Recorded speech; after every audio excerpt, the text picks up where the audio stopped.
All right. Hello, everybody. Wasn't Welcome. me. Dude, we're literally 10 seconds late. It's not even that late. Thank you, everybody, for being here. We are here for Nvda GTC. Jensen's going to be speaking in about 5 minutes. It might be a little bit later, but it should be in 5 minutes at 12 p.m. Eastern.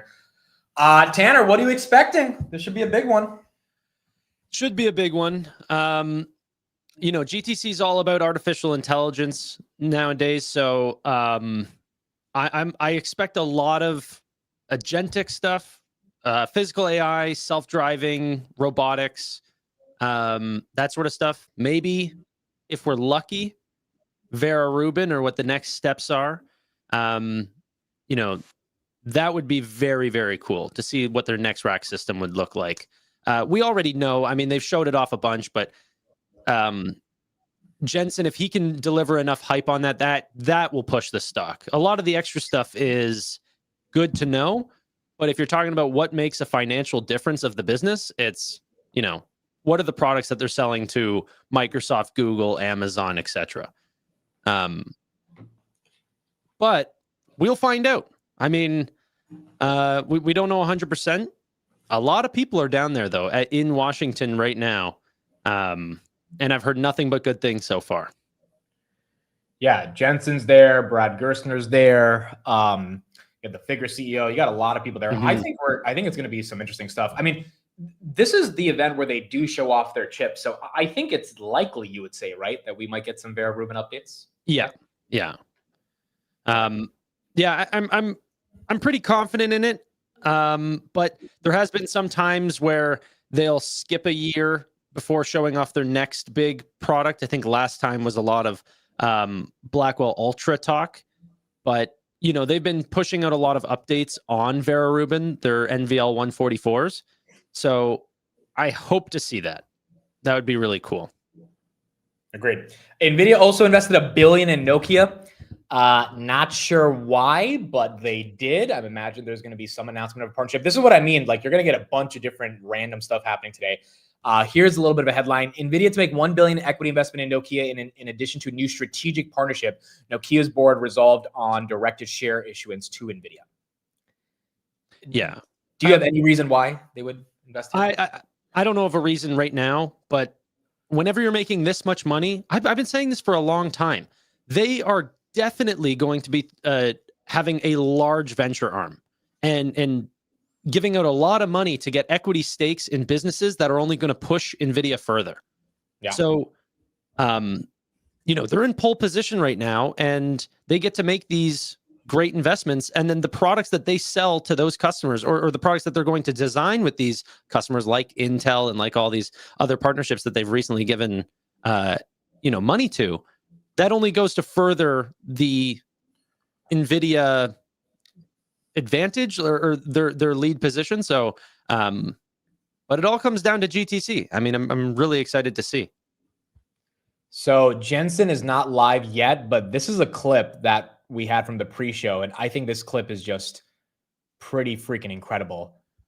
Take a look at this. He crashed the panel, delivered water, and said, "Once a busboy, always a busboy." What? Hi. What's going on here? Jensen Huang, everyone. Oh, he brought us water. That's what he does. Yes, we do. You need to hydrate. Thank you. It's very important to stay hydrated. What is this mumbo jumbo about quantum? Superposition, entanglement, entangling stuff. Like, this is just mumbo jumbo. Hey, good to see you. Jensen, how about you? Yeah. Once a busboy, always a busboy. This guy's worth $100 billion delivering water. I mean, you gotta love it. You gotta love it. What is up with this mumbo jumbo that is quantum? No, but then he gives a little bit of a compliment. From Denny's to DC. From Denny's to DC. Thanks for being here. Wow, this is thanks for having us. It's incredible. It's been an amazing morning, and this panel, I think, saving the best for last, Jensen. So, maybe ask this. You caused a kerfuffle last year when you made some comments about quantum. Anything you would like to revise, as we're about ready to launch our quantum panel here, about how NVIDIA thinks about quantum? I gotta tell you, I'm afraid to say a word. If I just said quantum, the stock price goes up. Quantum, quantum, quantum. I mean, he caused those stocks to go 50% down in a day around March of last year. Or no, earlier this year, of 2025, when he said, quantum is decades away. I don't know about you, but I'm hearing a lot more coverage in the overall universe around quantum. So maybe Jensen is going to embrace it. Also, a lot of the quantum bulls will say it's a threat to the dominance of GPUs. So it's a lot of perspectives there to understand. Yeah. Yeah. I mean, I don't have too many takes on quantum. We'll see what ends up happening, but I'm sure Jensen is going to keep his eye on it. And if there is, if he sees large investment going that way, obviously Nvidia is going to be a big part of that as well, or at least try to position themselves there. And I think by having a quantum segment and all of these things, he's definitely, not avoiding it. He's not brushing it off. Like, I do think it's important that GPU, if we're going to have a QPU, that Jensen also is involved in that. So I'm not looking to get an individual quantum name in the portfolio. I have that through, Google, or, you could play that through Microsoft if you want. I don't know. So Jensen's not live yet. Usually they start a couple minutes late, so we might have to take a minute. Tanner, it was a big day for you though. SoFi recovering back to 30. I mean, it was a phenomenal quarter. Like at its core, it was a phenomenal quarter. Honestly, I'm loving the quarter. Loved everything that they had to say about the loan platform business. Way more bullish on those types of metrics than I ever could have imagined. $3.4 billion of loan platform origination. I mean, it was just, those are crazy numbers. We have rate cuts tomorrow. I think too many people threw in the towel the second we broke under $29. Yeah. And forgot to just look back at what they actually just delivered and what's coming ahead. I mean, all the comments were, hey, Q3 was amazing, best we've ever seen. And Q4, we're already we're picking up the phone and a lot of the customers that we already have are asking for more commitments for their loan platform business deals. So they're essentially, guidance exploded to 37 cents from 31 cents. That's after dilution. EPS is based on the total outstanding shares. So there was a whole kerfuffle about that dilution. It's only going to accelerate their growth rate. So, very happy shareholder. But like I said, this is a long-term play. SoFi stock will do SoFi stock things on earnings. I mean, this is a classic at this point. Yeah. And again, look, if there was actually a red flag in the quarter, I think people would have a more negative take on the stock price reaction, but people expected the stock to be, I mean, I know a lot of people were excited, but this is what SoFi usually does, but you can't actually point to anything negative. I mean, you really can't. What are you looking forward to from GTC really quick? Oh, also, are you actually, to stay on SoFi, are you holding on to your position? I mean, yeah, what else am I going to do? I feel like I can sell calls against it, right? Aren't you in the money? Or sorry, aren't you in profit right now? Yeah, but it's not, I bought, my average is 29. It's at 30. So it's like, I thought you bought it like 26, 27. No, but then I averaged up. That was only like 200 shares. Got you. So I bought 500 more on Friday. And so I don't think there's a reason to sell. I mean, we have rate cuts coming tomorrow. The quarter just crushed. So what do I mean, maybe I'll sell some 35 weeklies and pick up a couple cents, but I mean, I don't think there's a reason to panic based on Do you think the price will change tomorrow if we get rate cuts? Well, yeah, but I'm also thinking the market's expecting a rate cut. So how much of a surprise could it be? But maybe officially getting it would be the thing. I mean, I don't know if the price changes tomorrow, but I know that rate cuts are bullish.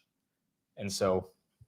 Yeah, but last time I thought, September was pretty locked in. And then we also saw quite a pump on September rate cuts for SoFi. So I thought it was a little priced in, but then the market still gave it a premium.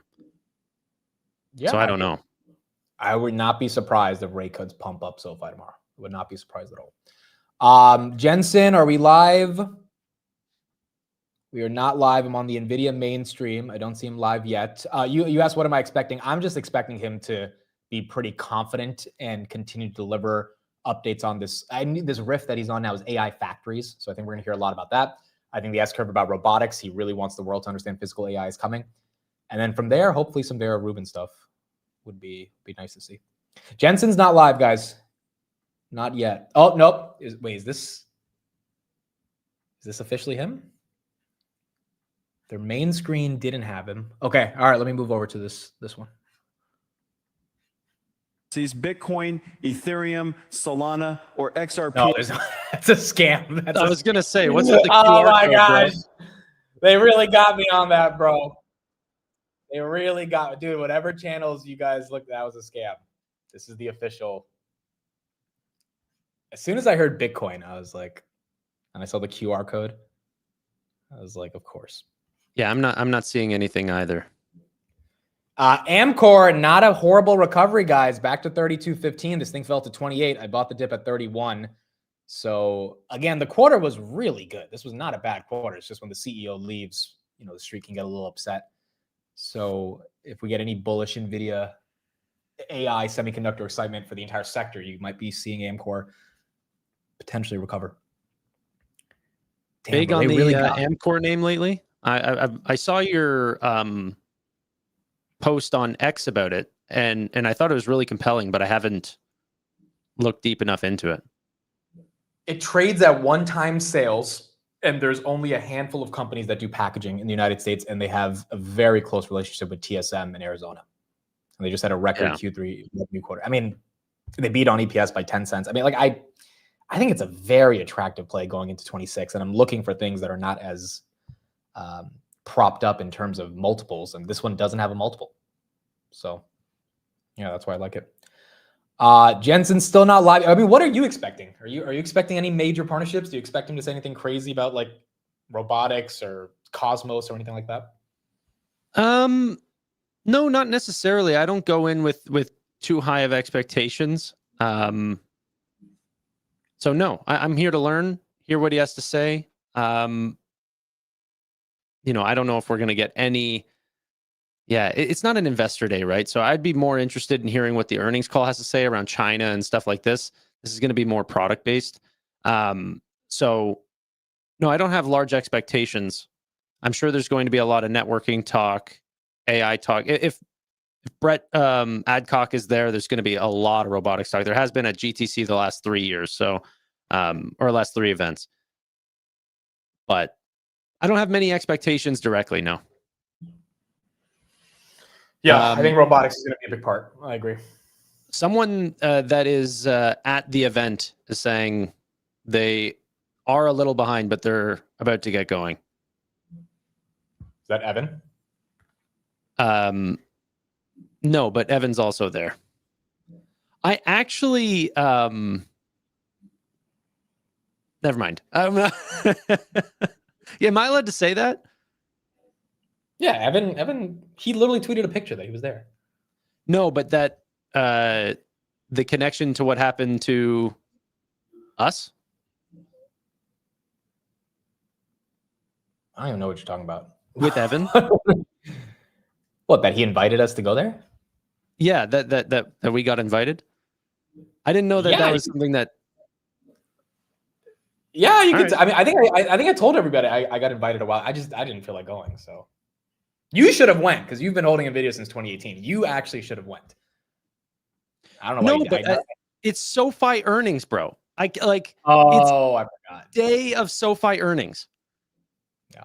Okay, we're starting. And giving rise to Silicon Valley. Hedy Lamarr reimagined communication, paving the way for wireless connectivity. IBM's System 360 put a universal computer at the heart of industry. Intel's microprocessor drove the digital age forward. And Cray's supercomputers expanded the frontiers of science.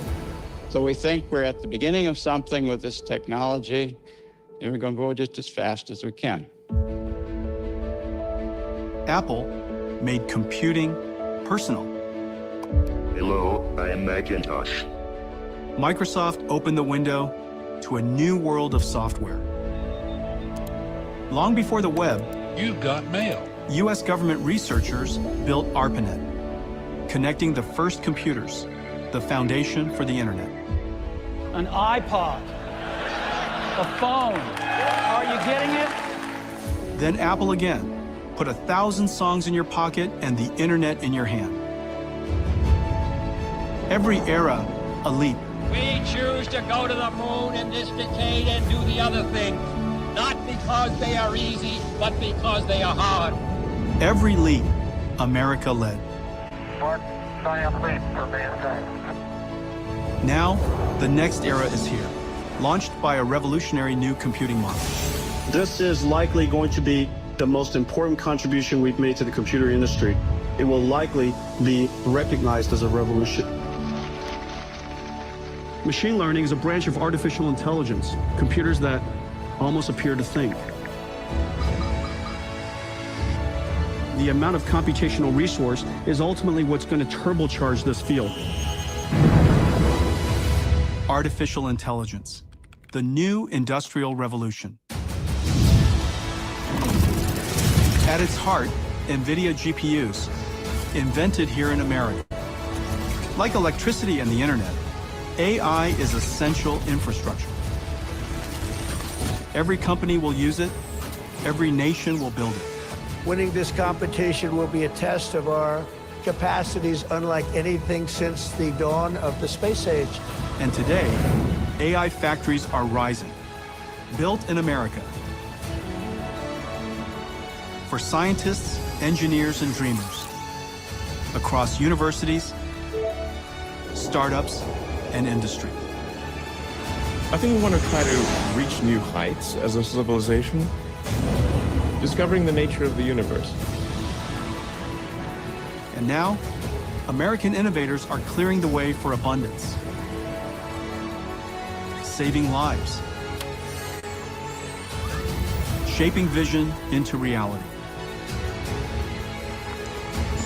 lending us a hand, and delivering the future. We will soon power it all with unlimited clean energy. We will extend humanity's reach to the stars.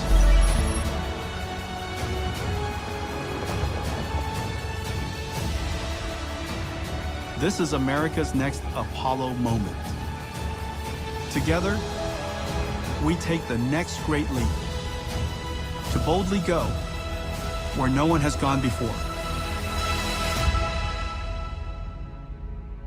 And here is where it all begins.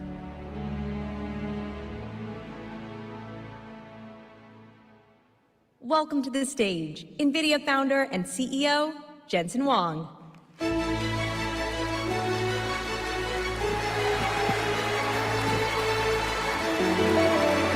Washington, D.C. Washington, D.C., welcome to GTC. It's hard not to be sentimental and proud of America, I gotta tell you that. Was that video amazing? Thank you. NVIDIA's creative team does an amazing job. Welcome to GTC. We have a lot to cover with you today. GTC is where we talk about industry, science, computing, the present, and the future. So I've got a lot to cover with you today, but before I start, I want to thank all of our partners who helped sponsor this great event. You'll see all of them around the show. They're here to meet with you, and really great. We couldn't do what we do without all of our ecosystem partners. This is the Super Bowl of AI, people say, and therefore every Super Bowl should have an amazing pregame show. What do you guys think about the pregame show and our all-star athletes and all-star cast? Look at these guys. Somehow I turned out the buffest. What do you guys think? I don't know if I had something to do with that. NVIDIA invented a new computing model for the first time in 60 years, as you saw in the video. A new computing model rarely comes about. It takes an enormous amount of time and set of conditions. We invented this computing model because we wanted to solve problems that general purpose computers, normal computers, could not. We also observed that someday transistors will continue, the number of transistors will grow, but the performance and the power of transistors will slow down. That Moore's law will not continue beyond, limited by the laws of physics. And that moment has now arrived. Dennard scaling has stopped. It's called Dennard scaling. Dennard scaling has stopped nearly a decade ago. And in fact, the transistor performance and its power associated has slowed tremendously. And yet the number of transistors continued. We made this observation a long time ago. And for 30 years, we've been advancing this form of computing we call accelerated computing. We invented the GPU.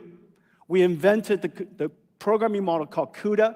And we observed that if we could add a processor that takes advantage of more and more and more transistors, apply parallel computing, add that to a sequential processing CPU, that we could extend the capabilities of computing well beyond. And that moment has really come. We have now seen that inflection point. Accelerated computing, its moment has now arrived. However, accelerated computing is a fundamentally different programming model. You can't just take a CPU software written by hand, executing sequentially, and put it onto a GPU and have it run properly. In fact, if you just did that, it actually runs slower. And so you have to reinvent new algorithms. You have to create new libraries. You have to, in fact, rewrite the application, which is the reason why it's taken so long. It's taken us nearly 30 years to get here. But we did it one domain at a time. This is the treasure of our company. Most people talk about the GPU. The GPU is important. But without a programming model that sits on top of it, and without dedication to that programming model, keeping it compatible over generations, we're now CUDA 13 coming up on CUDA 14. Hundreds of millions of GPUs running in every single computer, perfectly compatible. If we didn't do that, then developers wouldn't target this computing platform.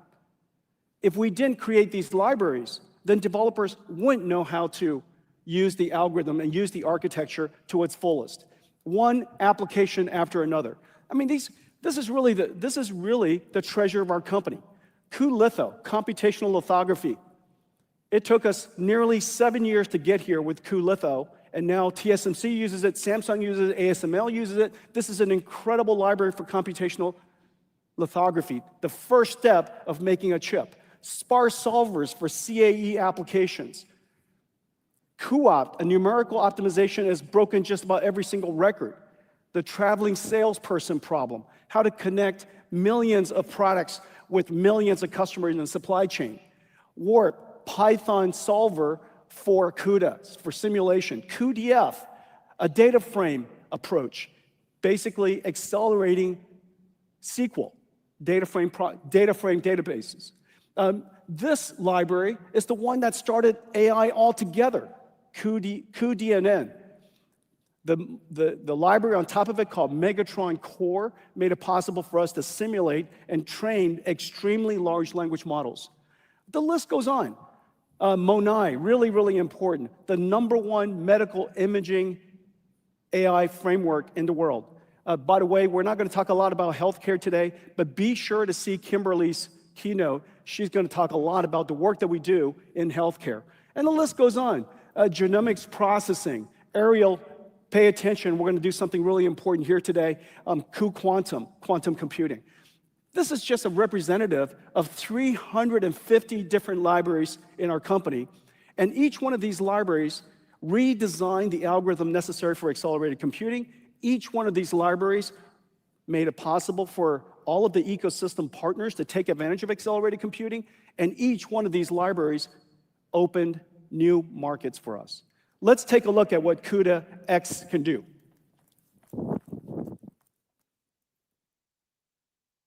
Ready, go!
Is that amazing?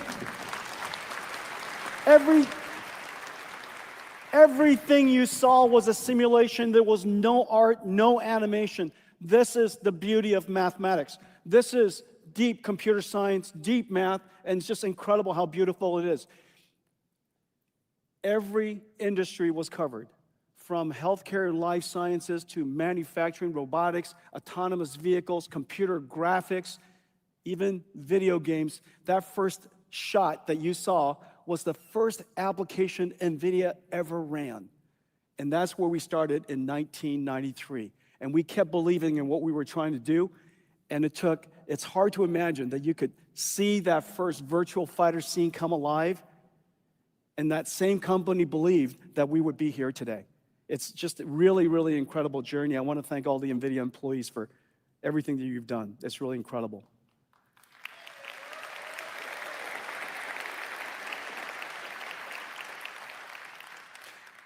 We have a lot of industries to cover today. I'm going to cover AI, 6G, quantum, models, enterprise computing, robotics, and factories.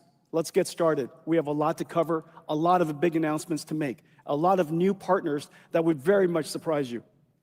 Telecommunications is the backbone, the lifeblood of our economy, our industries, our national security. And yet, ever since the beginning of wireless, where we defined the technology, we defined the global standards, we exported American technology all around the world so that the world can build on top of American technology and standards. It has been a long time since that's happened. Wireless technology around the world, largely today, deployed on foreign technologies. Our fundamental communication fabric built on foreign technologies. That has to stop. And we have an opportunity to do that, especially during this fundamental platform shift. As you know, computer technology is at the foundation of literally every single industry. It is the single most important instrument of science. It's the single most important instrument of industry. And I just said, we're going through a platform shift. That platform shift should be the once-in-a-lifetime opportunity for us to get back into the game, for us to start innovating with American technology. Today we're announcing that we're going to do that. We have a big partnership with Nokia. Nokia is the second largest telecommunications maker in the world.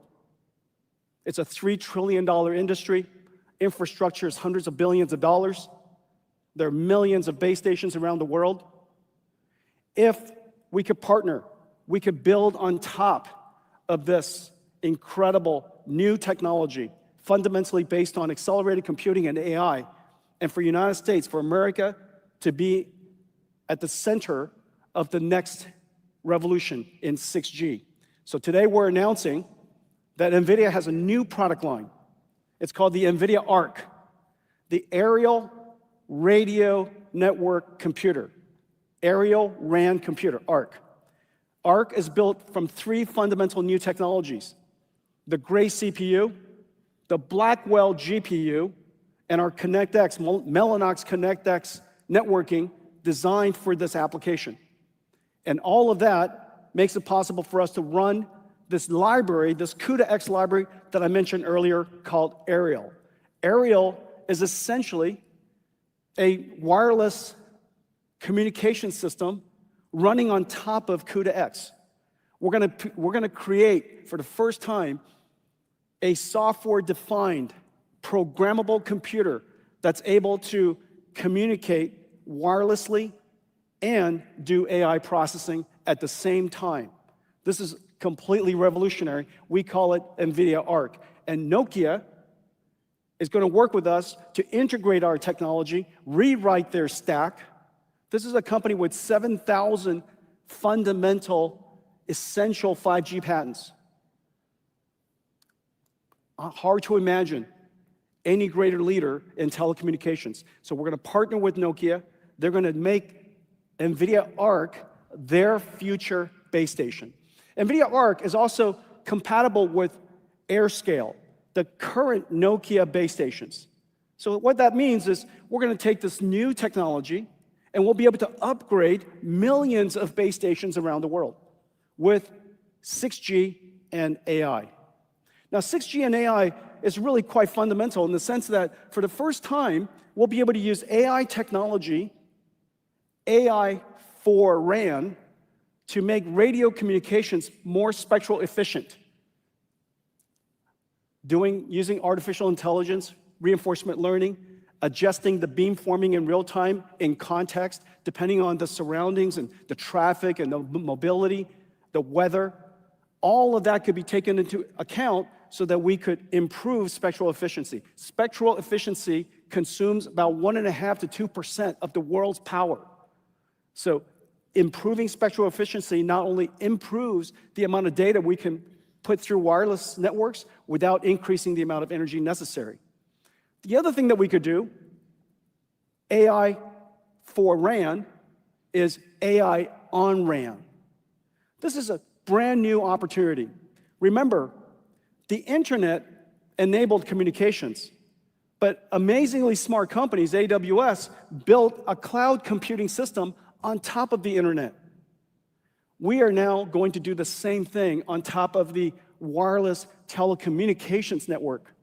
This new cloud will be an edge industrial robotics cloud. This is where AI on RAN, the first is AI for RAN to improve radio spectrum efficiency. The second is AI on RAN, essentially cloud computing for wireless telecommunications. Cloud computing will be able to go right out to the edge where data centers are not, because we have base stations all over the world. This announcement is really exciting. Justin Hodar, the CEO, I think he's somewhere in the room. Thank you for your partnership. Thank you for helping the United States bring telecommunication technology back to America. This is really a fantastic, fantastic partnership. Thank you very much.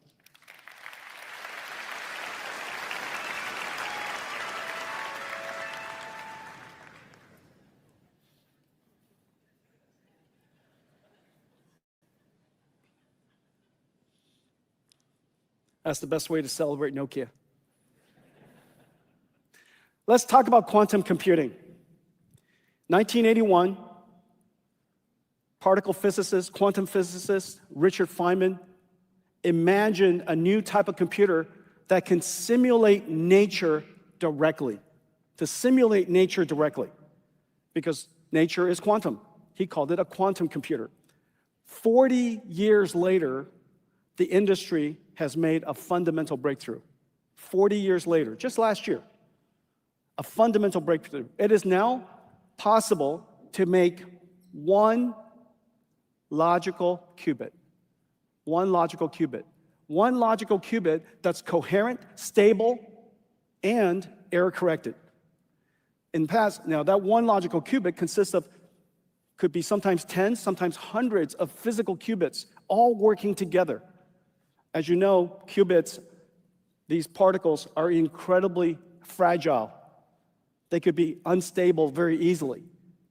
Any observation, any sampling of it, any environmental condition causes it to become decoherent. And so it takes extraordinarily well-controlled environments and now also a lot of different physical qubits for them to work together and for us to do error correction on these, what are called auxiliary or syndrome qubits, for us to error correct them and infer what that logical qubit state is. There are all kinds of different types of quantum computers: superconducting, photonic, trapped ion, stable atom, all kinds of different ways to create a quantum computer. Well, we now realize that it's essential for us to connect a quantum computer directly to a GPU supercomputer so that we could do the error correction, so that we could do the artificial intelligence calibration and control of the quantum computer, and so that we could do simulations collectively, working together, the right algorithms running on the GPUs, the right algorithms running on the QPUs, and the two processors, the two computers working side by side. This is the future of quantum computing. Let's take a look.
Supercomputing platform.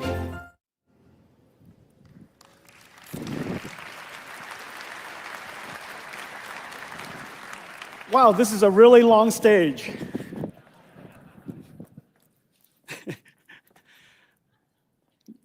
You know, CEOs, we don't just sit at our desk typing. This is a physical job. So today we're announcing the NVQ Link. And it's made possible by two things. Of course, this interconnect that does quantum computer control and calibration, quantum error correction, as well as connects two computers, the QPU and our GPU supercomputers, to do hybrid simulations. It is also completely scalable. It doesn't just do error correction for today's number of few qubits. It does error correction for tomorrow, where we're going to essentially scale up these quantum computers from the hundreds of qubits we have today to tens of thousands of qubits, hundreds of thousands of qubits in the future. So we now have an architecture that can do control, co-simulation, quantum error correction, and scale into that future. The industry support has been incredible. Between the invention of CUDA-Q, remember, CUDA was designed for GPU, CPU, accelerated computing. Basically using both processors to use the right tool to do the right job. Now, CUDA-Q has been extended beyond CUDA so that we could support QPU and have the two processors, QPU and the GPU, work and have computation move back and forth within just a few microseconds. The essential latency to be able to cooperate with the quantum computer. So now CUDA-Q is such an incredible breakthrough adopted by so many different developers. We are announcing today 17 different quantum computer industry companies supporting the NVQ Link. And I'm so excited about this, 8 different DOE labs: Berkeley, Brookhaven, Fermi Labs in Chicago, Lincoln Laboratory, Los Alamos, Oak Ridge, Pacific Northwest, San Diego National Lab. Just about every single DOE lab has engaged us, working with our ecosystem of quantum computer companies and these quantum controllers so that we could integrate quantum computing into the future of science. Well, I have one more additional announcement to make. Today, we're announcing that the Department of Energy is partnering with Nvda to build 7 new AI supercomputers to advance our nation's science. Wow. That's a big one. That's going to move the stock. I have to have a shout out for Secretary Chris Wright. He has brought so much energy to the DOE, a surge of energy, a surge of passion to make sure that America leads science again. As I mentioned, computing is the fundamental instrument of science, and we are going through several platform shifts. On the one hand, we're going to accelerated computing. That's why every future supercomputer will be GPU-based supercomputer. We're going to AI, so that AI and principled solvers, principled simulation, principled physics simulation is not going to go away, but it could be augmented, enhanced, scaled, use surrogate models, AI models, working together. We also know that principled solvers, classical computing, could be enhanced to understand the state of nature using quantum computing. We also know that in the future, we have so much signal, so much data we have to sample from the world, remote sensing is more important than ever. And these laboratories are impossible to experiment at the scale and speed we need to unless they're robotic factories, robotic laboratories. So all of these different technologies are coming into science at exactly the same time. Secretary Wright understands this, and he wants the DOE to take this opportunity to supercharge themselves and make sure the United States stay at the forefront of science. I want to thank all of you for that. Thank you.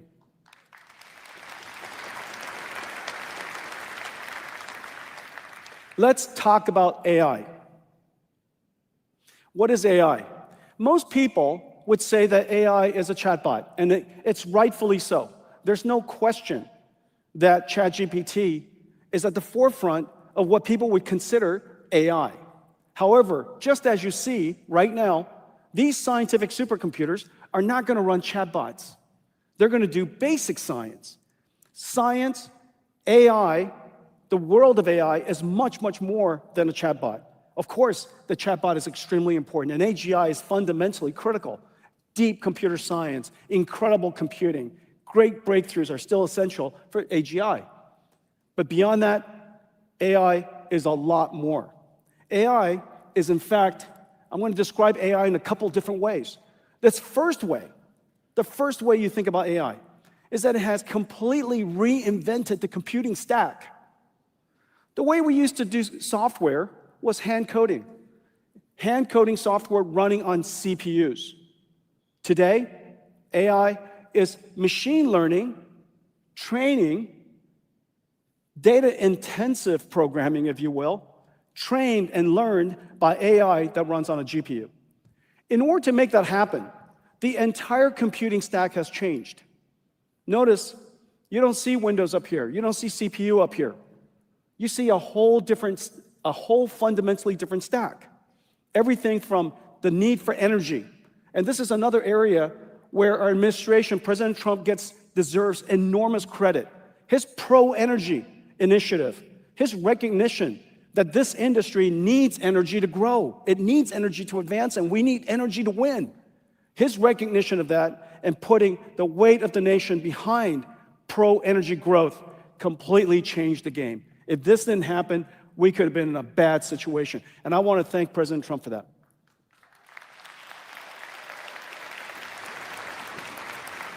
On top of energy are these GPUs. And these GPUs are built into infrastructure that I'll show you later. On top of this infrastructure, which consists of giant data centers like easily many times the size of this room, an enormous amount of energy, which then transforms the energy through this new machine called GPU supercomputers to generate numbers. These numbers are called tokens. The language, if you will, the computational unit, the vocabulary of artificial intelligence. You can tokenize almost anything. You can tokenize, of course, the English word. You can tokenize images. That's the reason why you're able to recognize images or generate images. Tokenize video, tokenize 3D structures. You could tokenize chemicals and proteins and genes. You could tokenize cells.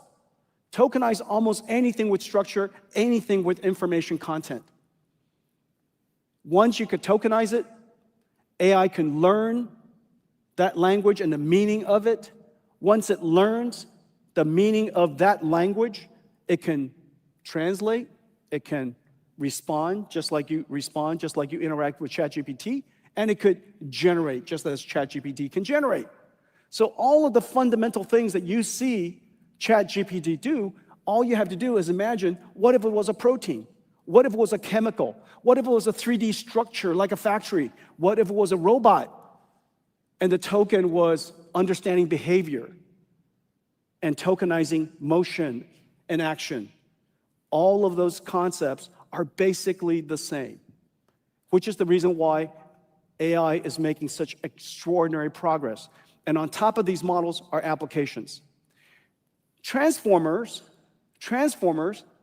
is not a universal model. It's an incredibly effective model, but there's no one universal model. It's just that AI has universal impact. There are so many different types of models.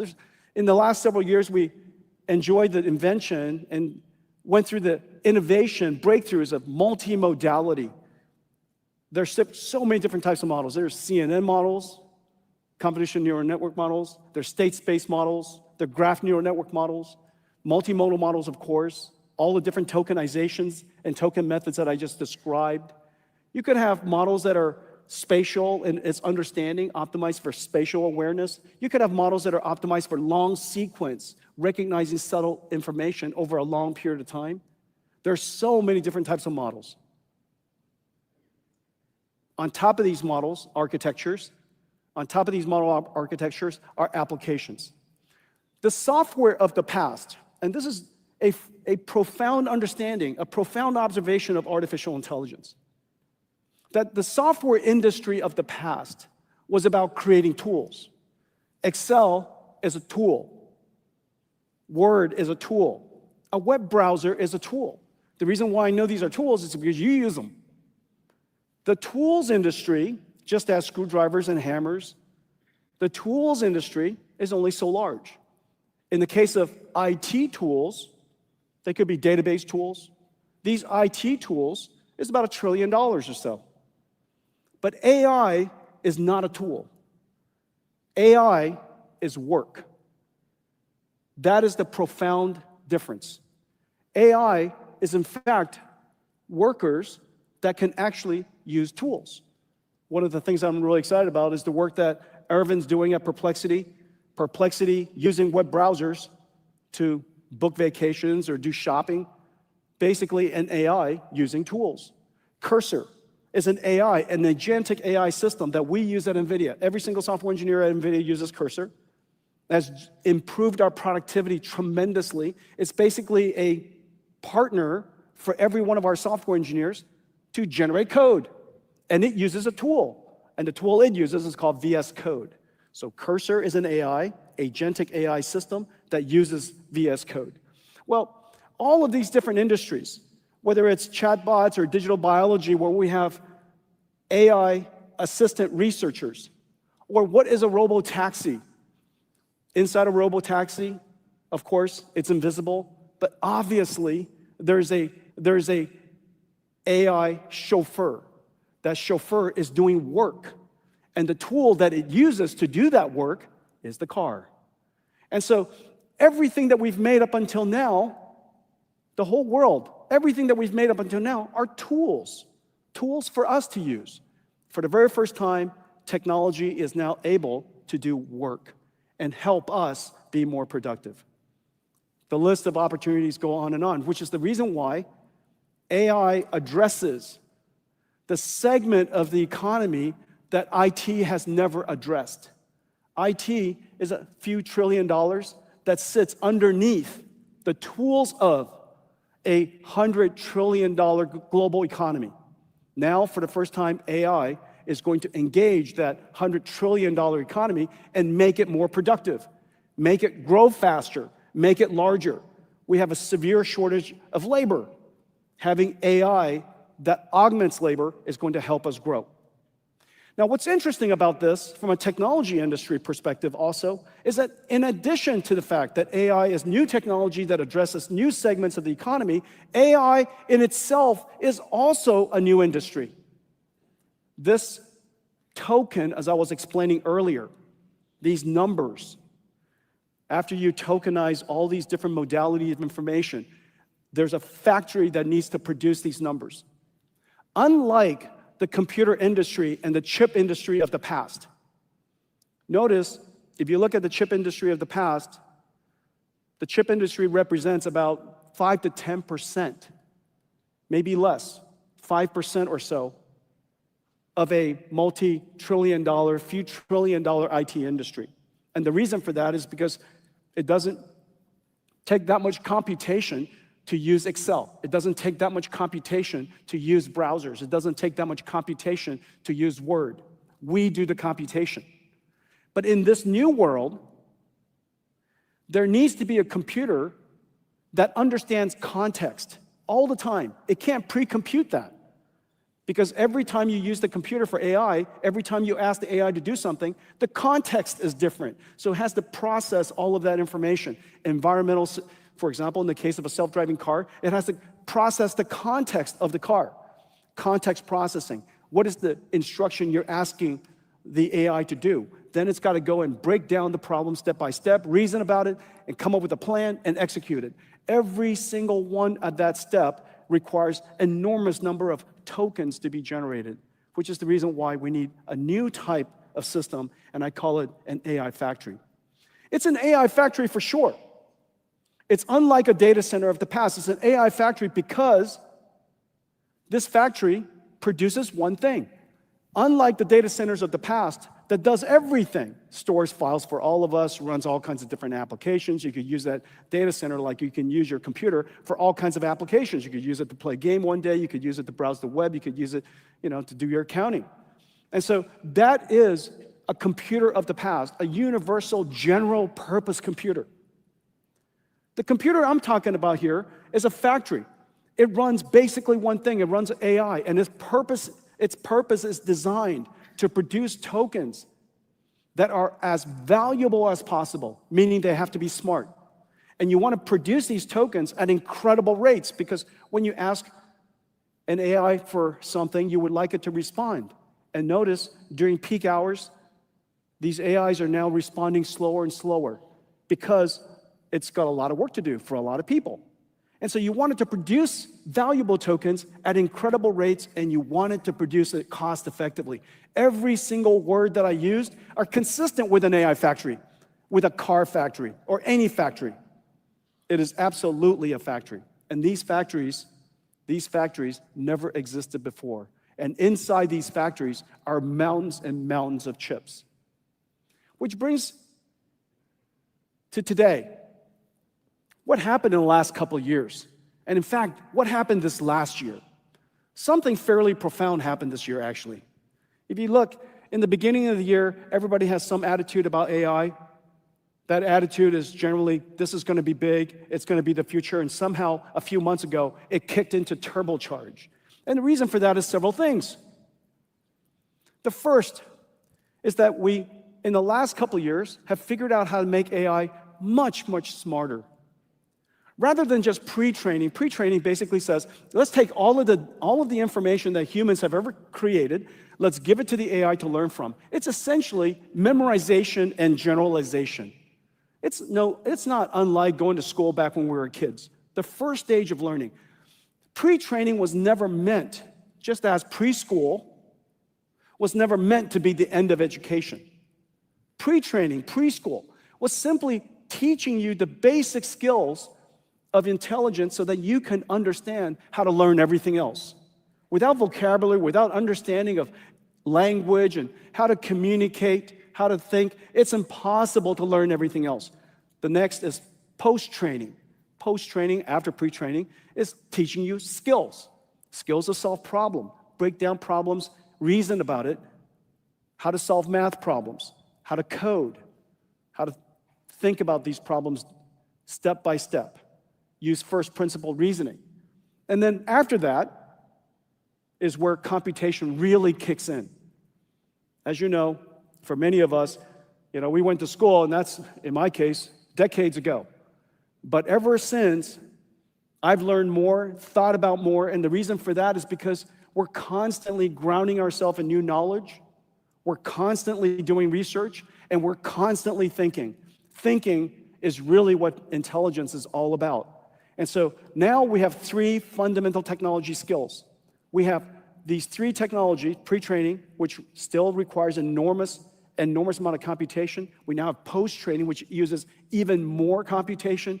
And now thinking puts incredible amounts of computation load on the infrastructure because it's thinking on our behalf for every single human.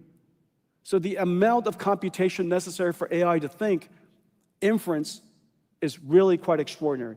Now, I used to hear people say that inference is easy. NVIDIA should do training. NVIDIA's going to do, they're really good at this, so they're going to do training. That inference was easy. How could thinking be easy? Regurgitating memorized content is easy. Regurgitating the multiplication table is easy. Thinking is hard, which is the reason why these three scales, these three new scaling laws, which is all of it in full steam, has put so much pressure on the amount of computation. Now, another thing has happened. From these three scaling laws, we get smarter models. And these smarter models need more compute. But when you get smarter models, you get more intelligence, people use it.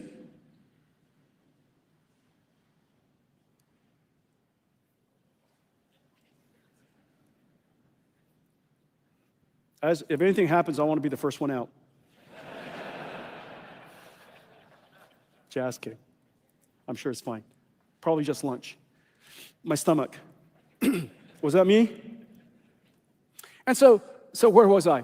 The smarter your models are, the more people use it. It's now more grounded. It's able to reason. It's able to solve problems it never learned how to solve before because it could do research. Go learn about it, come back, break it down, reason about how to answer your question, how to solve your problem, and go off and solve it.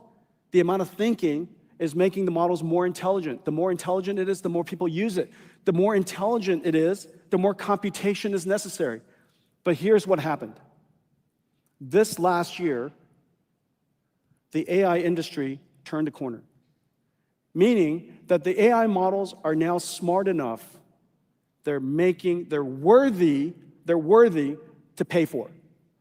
NVIDIA pays for every license of Cursor, and we gladly do it.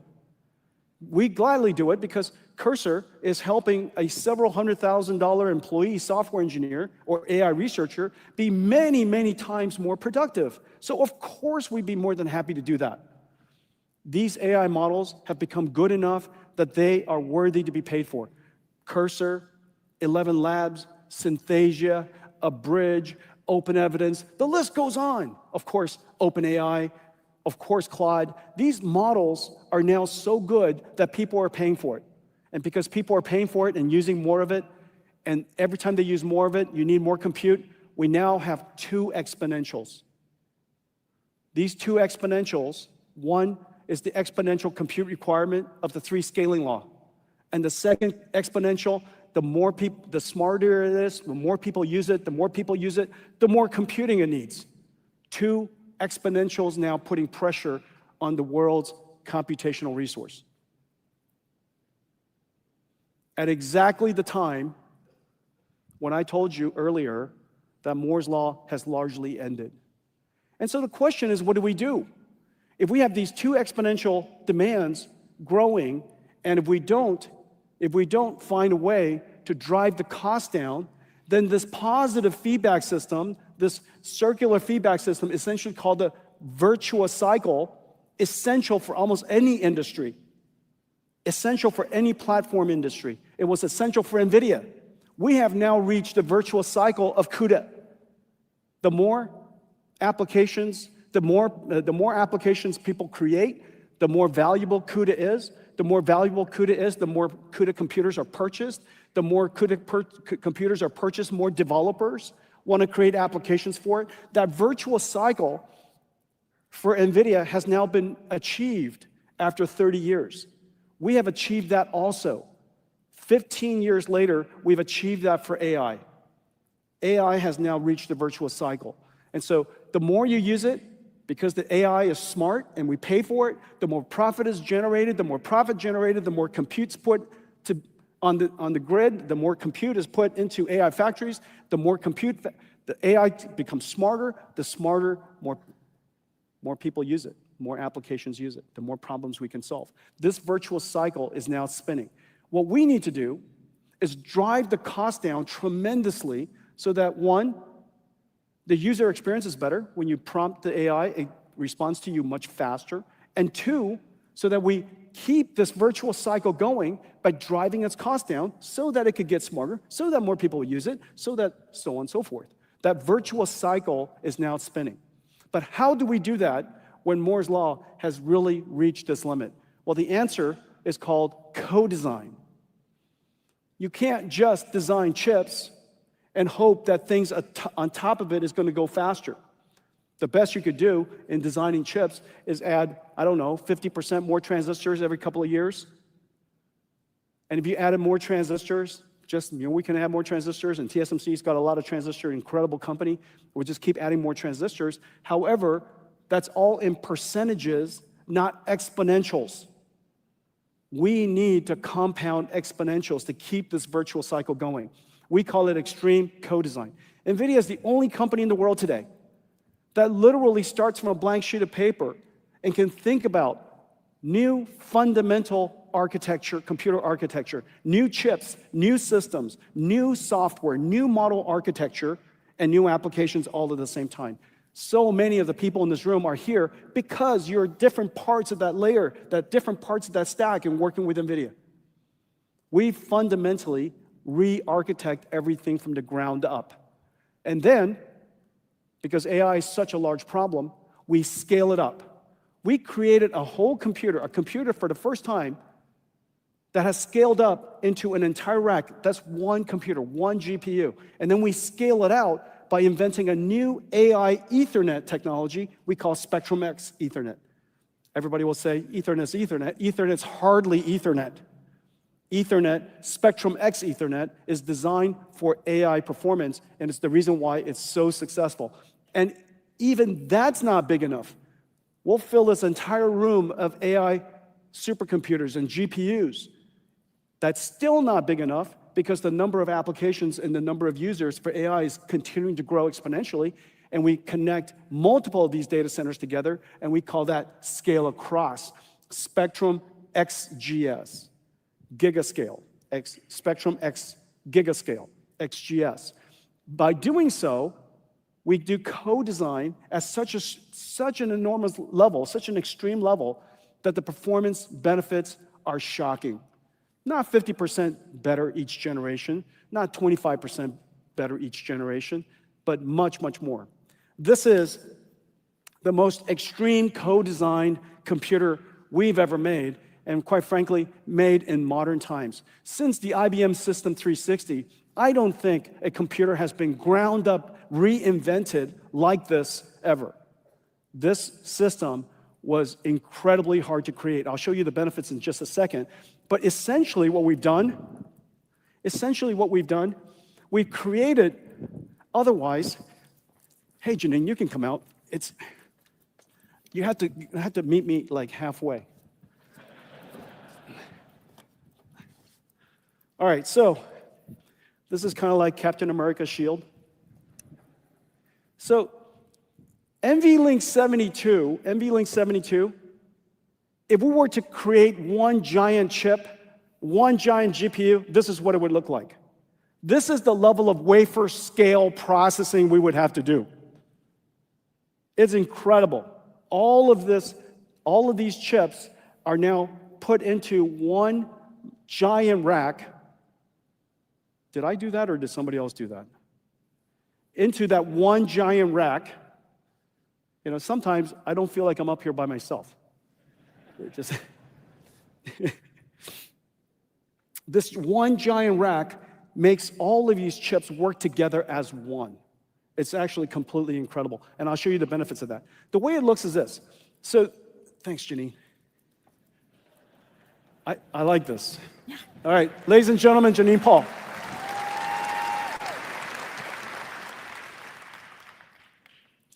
I got it. In the future, next I'm just going to go like Thor.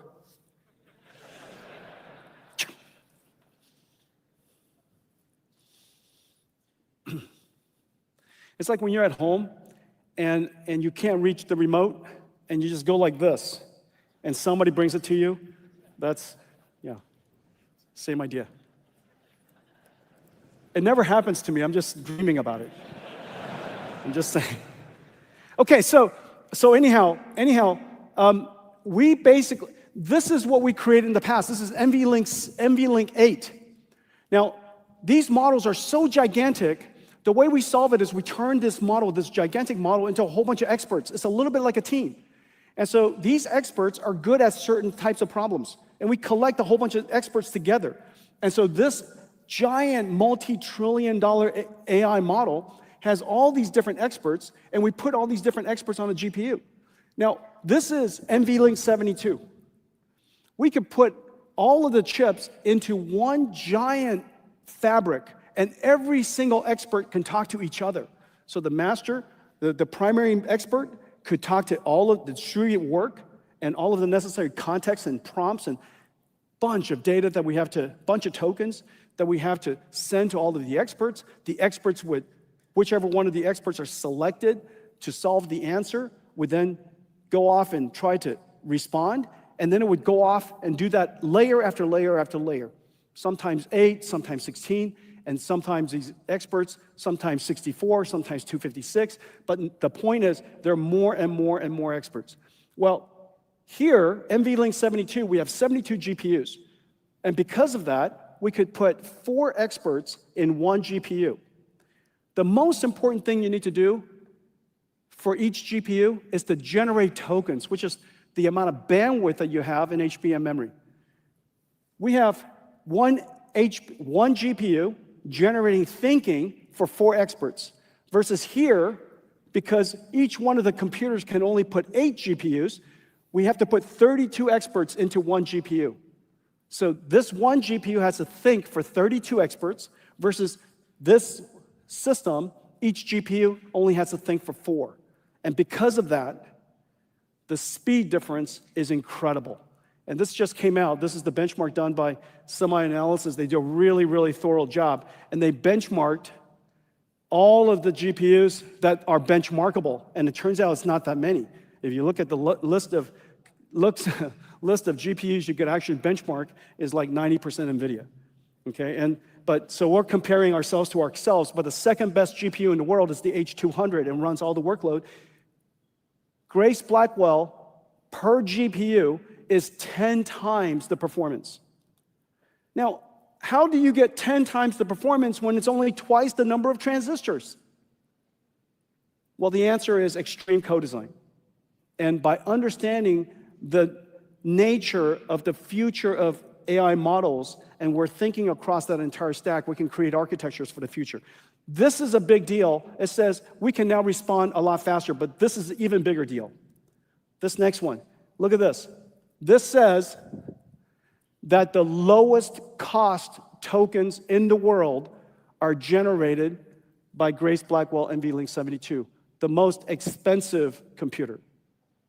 On the one hand, GB200 is the most expensive computer. On the other hand, its token generation capability is so great that it produces it at the lowest cost, because the tokens per second divided by the total cost of ownership of Grace Blackwell is so good.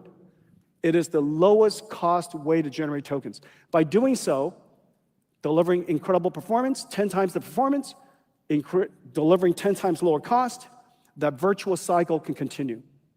Which then brings me to this one. I just saw this literally yesterday. This is the CSP CapEx. People are asking me about CapEx these days, and this is a good way to look at it. In fact, the CapEx of the top 6 CSPs, and this one is Amazon, CoreWeave, Google, Meta, Microsoft, and Oracle. Okay, these CSPs together are going to invest this much in CapEx, and I would tell you the timing couldn't be better.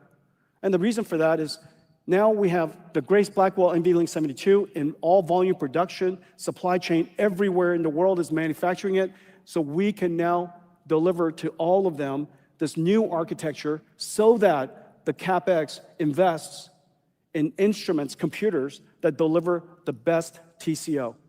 Now, underneath this, there are 2 things that are going on. So when you look at this, it's actually fairly extraordinary, and it's fairly extraordinary anyhow. But what's happening underneath is this. There are two platform shifts happening at the same time. One platform shift is going from general purpose computing to accelerated computing. Remember, accelerated computing, as I mentioned to you before, it does data processing, it does image processing, computer graphics, it does computation of all kinds. It runs SQL, runs Spark, it runs, you ask it, you tell us what you need to have run, and I'm fairly certain we have an amazing library for you. You could be, a data center trying to make masks to manufacture semiconductors. We have a great library for you. And so underneath, irrespective of AI, the world is moving from general purpose computing to accelerated computing, irrespective of AI. And in fact, many of the CSPs already have services that have been here long ago before AI. Remember, they were invented in the era of machine learning, classical machine learning algorithms like XGBoost, algorithms like data frames that are used for recommender systems, collaborative filtering, content filtering. All of those technologies were created in the old days of general purpose computing. Even those algorithms, even those architectures are now better with accelerated computing. And so even without AI, the world's CSPs are going to invest into acceleration. NVIDIA's GPU is the only GPU that can do all of that plus AI. An ASIC might be able to do AI, but it can't do any of the others. NVIDIA could do all of that, which explains why it is so safe to just lean into NVIDIA's architecture. We have now reached our virtuous cycle, our inflection point. And this is quite extraordinary. I have many partners in the room, and all of you are part of our supply chain, and I know how hard you guys are working. I want to thank all of you, how hard you are working. Thank you very much.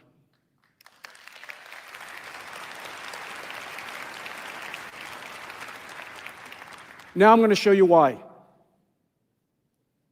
This is what's going on in our company's business.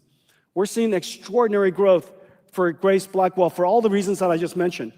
It's driven by two exponentials. We now have visibility. I think we're probably the first technology company in history to have visibility into $500 billion of cumulative Blackwell and early ramps of Rubin through 2026. And as you know, 2025 is not over yet, and 2026 hasn't started. This is how much business is on the books. $500 billion worth so far.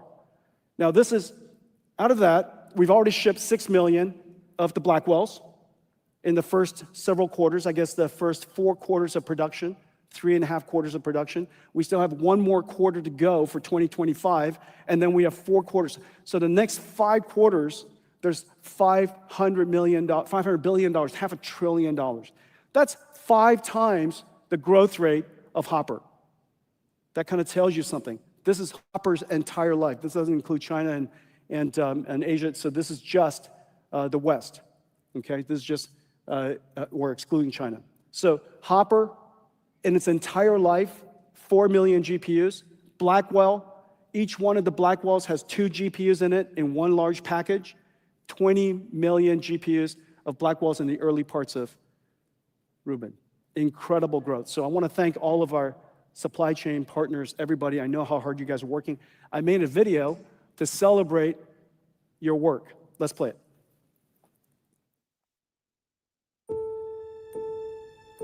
The age of AI has begun. Blackwell is its engine, an engineering marvel. In Arizona, it starts as a blank silicon wafer. Hundreds of chip processing and ultraviolet lithography steps build up each of the 200 billion transistors, layer by layer on a 12-inch wafer. In Indiana, HBM stacks will be assembled in parallel. HBM memory dies with 1,024 IOs are fabricated using advanced EUV technology. Through silicon via is used in the backend to connect 12 stacks of HBM memory and base die to produce HBM. Meanwhile, the wafer is scribed into individual Blackwell die, tested and sorted, separating the good dies to move forward. The chip-on-wafer on substrate process attaches 32 Blackwell dies and 128 HBM stacks on a custom silicon interposer wafer. NVIDIA 196, all-time highs, baby, on NVIDIA. Directly into it, connecting Blackwell GPUs and HBM stacks into each system and package unit, locking everything into place. Then the assembly is baked, molded, and cured, creating the GB300 Blackwell Ultra superchip. In Texas, robots will work around the clock to pick and place over 10,000 components onto the Grace Blackwell PCB. In California, Connect X8 SuperNICs for scale-out communications and Bluefield 3 DPUs for offloading and accelerating networking, storage, and security are carefully assembled into GB300 compute trays. NVLink is the breakthrough high-speed link that NVIDIA invented to connect multiple GPUs and scale up into a massive virtual GPU. The NVLink switch tray is constructed with NVLink switch chips, providing 14.4 terabytes per second of all-to-all bandwidth. NVLink spines form a custom blind-mated backplane with 5,000 copper cables connecting all 72 Blackwells, or 144 GPU dies, into one giant GPU, delivering 130 terabytes per second of all-to-all bandwidth, nearly the global internet's peak traffic. Skilled technicians assemble each of these parts into a rack-scale AI supercomputer. In total, 1.2 million components, 2 miles of copper cable, 130 trillion transistors, weighing nearly 2 tons. From silicon in Arizona and Indiana to systems in Texas, Blackwell and future NVIDIA AI factory generations will be built in America. Writing a new chapter in American history and industry, America's return to making and reindustrialization, reignited by the age of AI. The age of AI has begun. Made in America. Made for the world.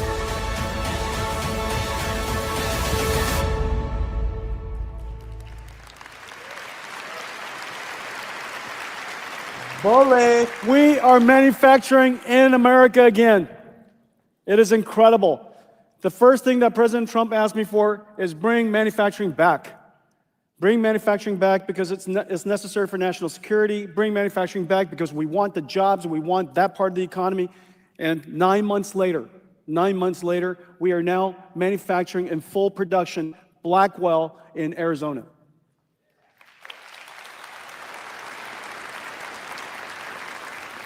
Extreme Blackwell, GB200, Grace Blackwell, NVLink 72, Extreme co-design gives us 10x generationally. It's utterly incredible. Now, the part that's really incredible is this. This is the first AI supercomputer we made. This is in 2016 when I delivered it to a startup in San Francisco, which turned out to have been OpenAI. This was the computer. And in order to create that computer, we designed one chip. We designed one new chip. In order for us to do co-design now, look at all of the chips we have to do. This is what it takes. You're not going to take one chip and make a computer 10 times faster. That's not going to happen. The way to make computers 10 times faster so that we can keep increasing the performance exponentially, we can keep driving costs down exponentially, is extreme co-design and working on all these different chips at the same time. We now have Ruben back home. This is Ruben. This is the Vera Rubin and Ruben. Ladies and gentlemen, Ruben.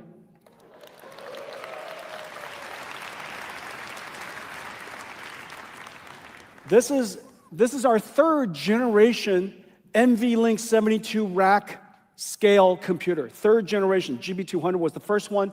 All of our partners around the world, I know how hard you guys worked. It was insanely hard. It was insanely hard to do. Second generation, so much smoother. And this generation, look at this, completely cableless. Completely cableless. And this is all back in the lab now. This is the next generation Rubin. While we're shipping GB300s, we're preparing Rubin to be in production, this time next year, maybe slightly earlier. And so every single year, we are going to come up with the most extreme co-design system so that we can keep driving up performance and keep driving down the token generation cost. Look at this. This is just an incredibly beautiful computer. Now,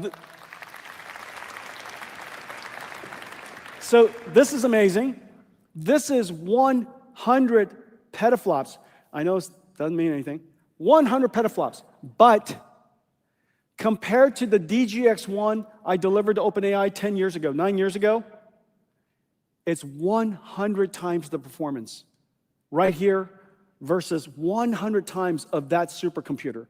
100 times 100 of those, let's see, 100 of those would be like 25 of these racks, all replaced by this one thing. One Vera Rubin. Okay, so this is the compute tray, and this is Vera Rubin super chip. Okay, and this is the compute tray. This up right here. It's incredibly easy to install. Just flip these things open, shove it in. Even I could do it. Okay, and this is the Vera Rubin compute tray. If you decide you wanted to add a special processor, we've added another processor. It's called a context processor because the amount of context that we give AIs are larger and larger.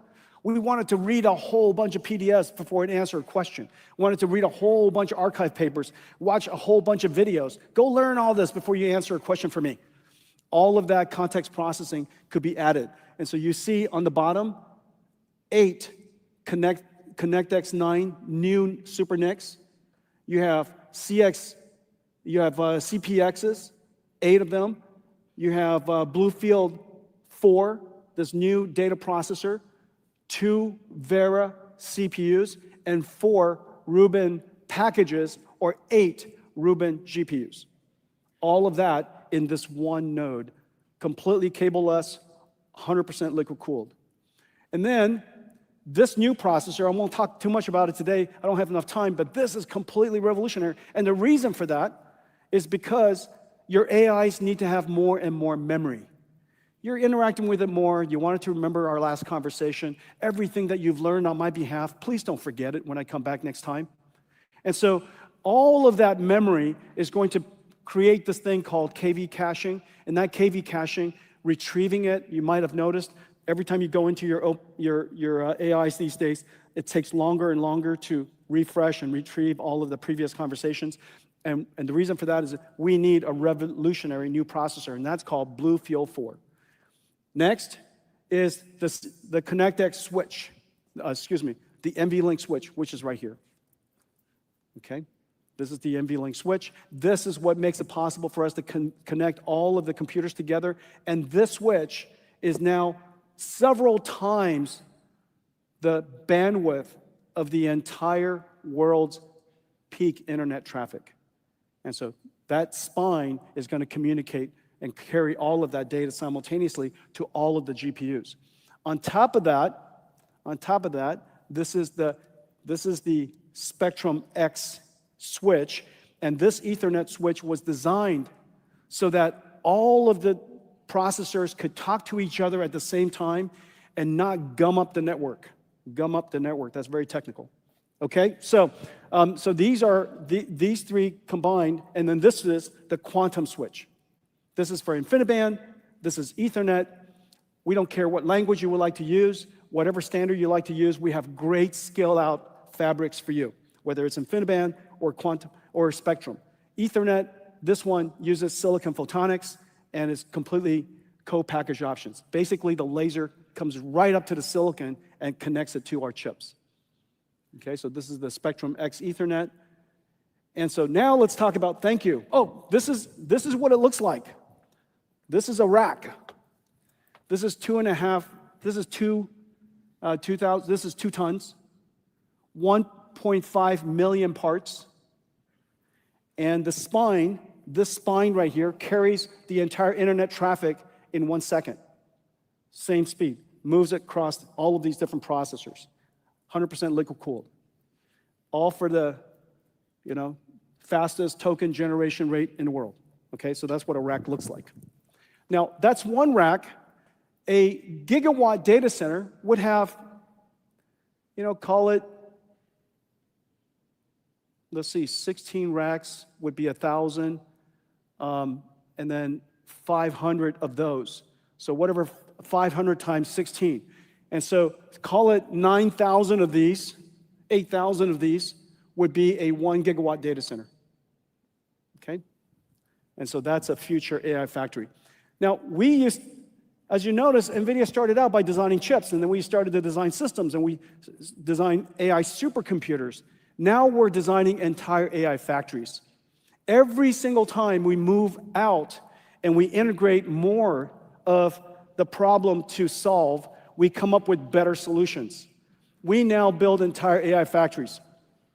This AI factory is what we're building for Vera Rubin, and we created a technology that makes it possible for all of our partners to integrate into this factory digitally. Let me show it to you.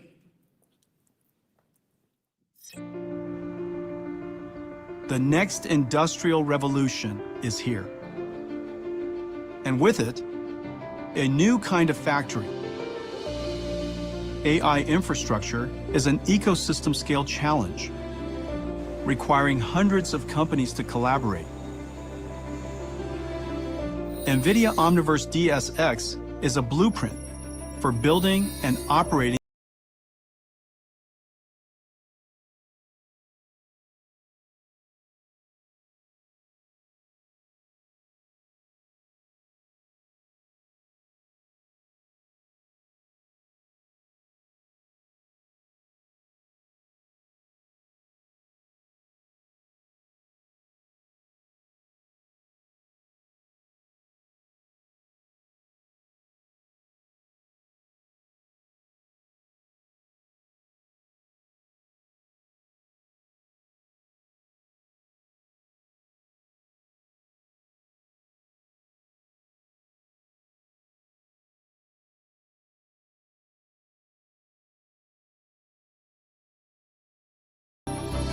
Once designed, NVIDIA partners like Bechtel and Vertiv deliver prefabricated modules, factory-built, tested, and ready to plug in. This shrinks build time significantly, achieving faster time to revenues. When the physical AI factory comes online, the digital twin acts as an operating system. Engineers prompt AI agents from Phaidra and Emerald AI, previously trained in the digital twin, to optimize power consumption and reduce strain on both the AI factory and the grid. In total, for a 1 gigawatt AI factory, DSX optimizations can deliver billions of dollars in additional revenue per year. Across Texas, Georgia, and Nevada, NVIDIA's partners are bringing DSX to life. In Virginia, NVIDIA is building an AI factory research center, using DSX to test and productize Vera Rubin, from infrastructure to software. With DSX, NVIDIA partners around the world can build and bring up AI infrastructure faster than ever.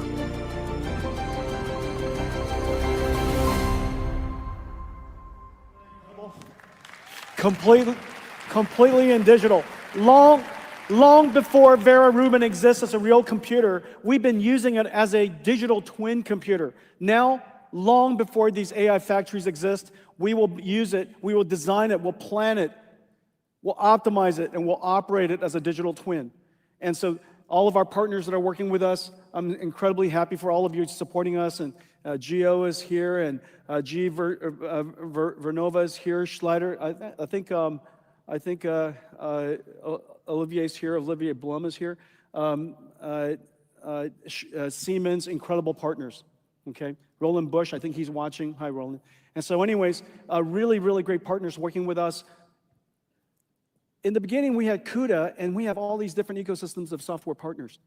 Now we have Omniverse DSX, and we're building AI factories. And again, we have these incredible ecosystem of partners working with us. Let's talk about models. Open source models particularly.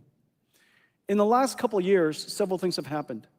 One, open source models have become quite capable because of reasoning capabilities. It has become quite capable because they're multimodality, and they're incredibly efficient because of distillation. So all of these different capabilities have become, has made open source models, for the very first time, incredibly useful for developers. They are now the lifeblood of startups. Lifeblood of startups in different industries, because obviously, as I mentioned before, each one of the industries have its own use case, its own data, its own use data, its own flywheels. All of that capability, that domain expertise, needs to have the ability to embed into a model. Open source makes that possible. Researchers need open source. Developers need open source. Companies around the world, we need open source. Open source models is really, really important. The United States has to lead in open source as well. We have amazing proprietary models. We need also amazing open source models. Our country depends on it. Our startups depend on it. And so NVIDIA is dedicating ourselves to go do that.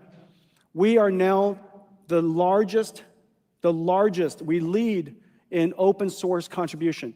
We have 23 models in leaderboards. We have all these different domains, from language models to physical AI models I'm going to talk about, robotics models to biology models. Each one of these models has enormous teams, and that's one of the reasons why we build supercomputers for ourselves, to enable all these models to be created. We have #1 speech model, #1 reasoning model, #1 physical AI model. The number of downloads is really, really terrific. We are dedicated to this, and the reason for that is because science needs it, researchers need it, startups need it, and companies need it.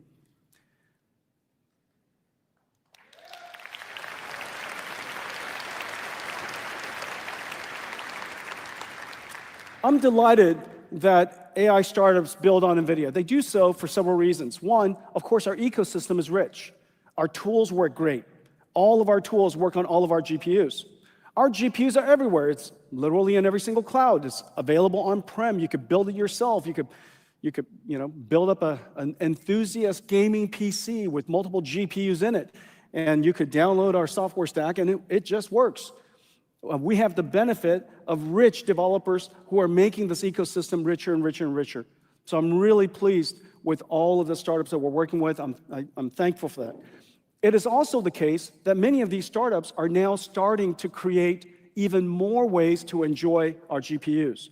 The CoreWeaves, Nscale, Nebius, Lambda, all of these companies, Crusoe, companies are building these new GPU clouds to serve the startups, and I really appreciate that. This is all possible because NVIDIA is everywhere. We integrate our libraries, all of the CUDA-X libraries I talked to you about, all the open source AI models that I talked about, all of the models that I talked about. We integrated into AWS, for example. Really love working with Matt. We integrated into Google Cloud, for example. Really love working with Thomas.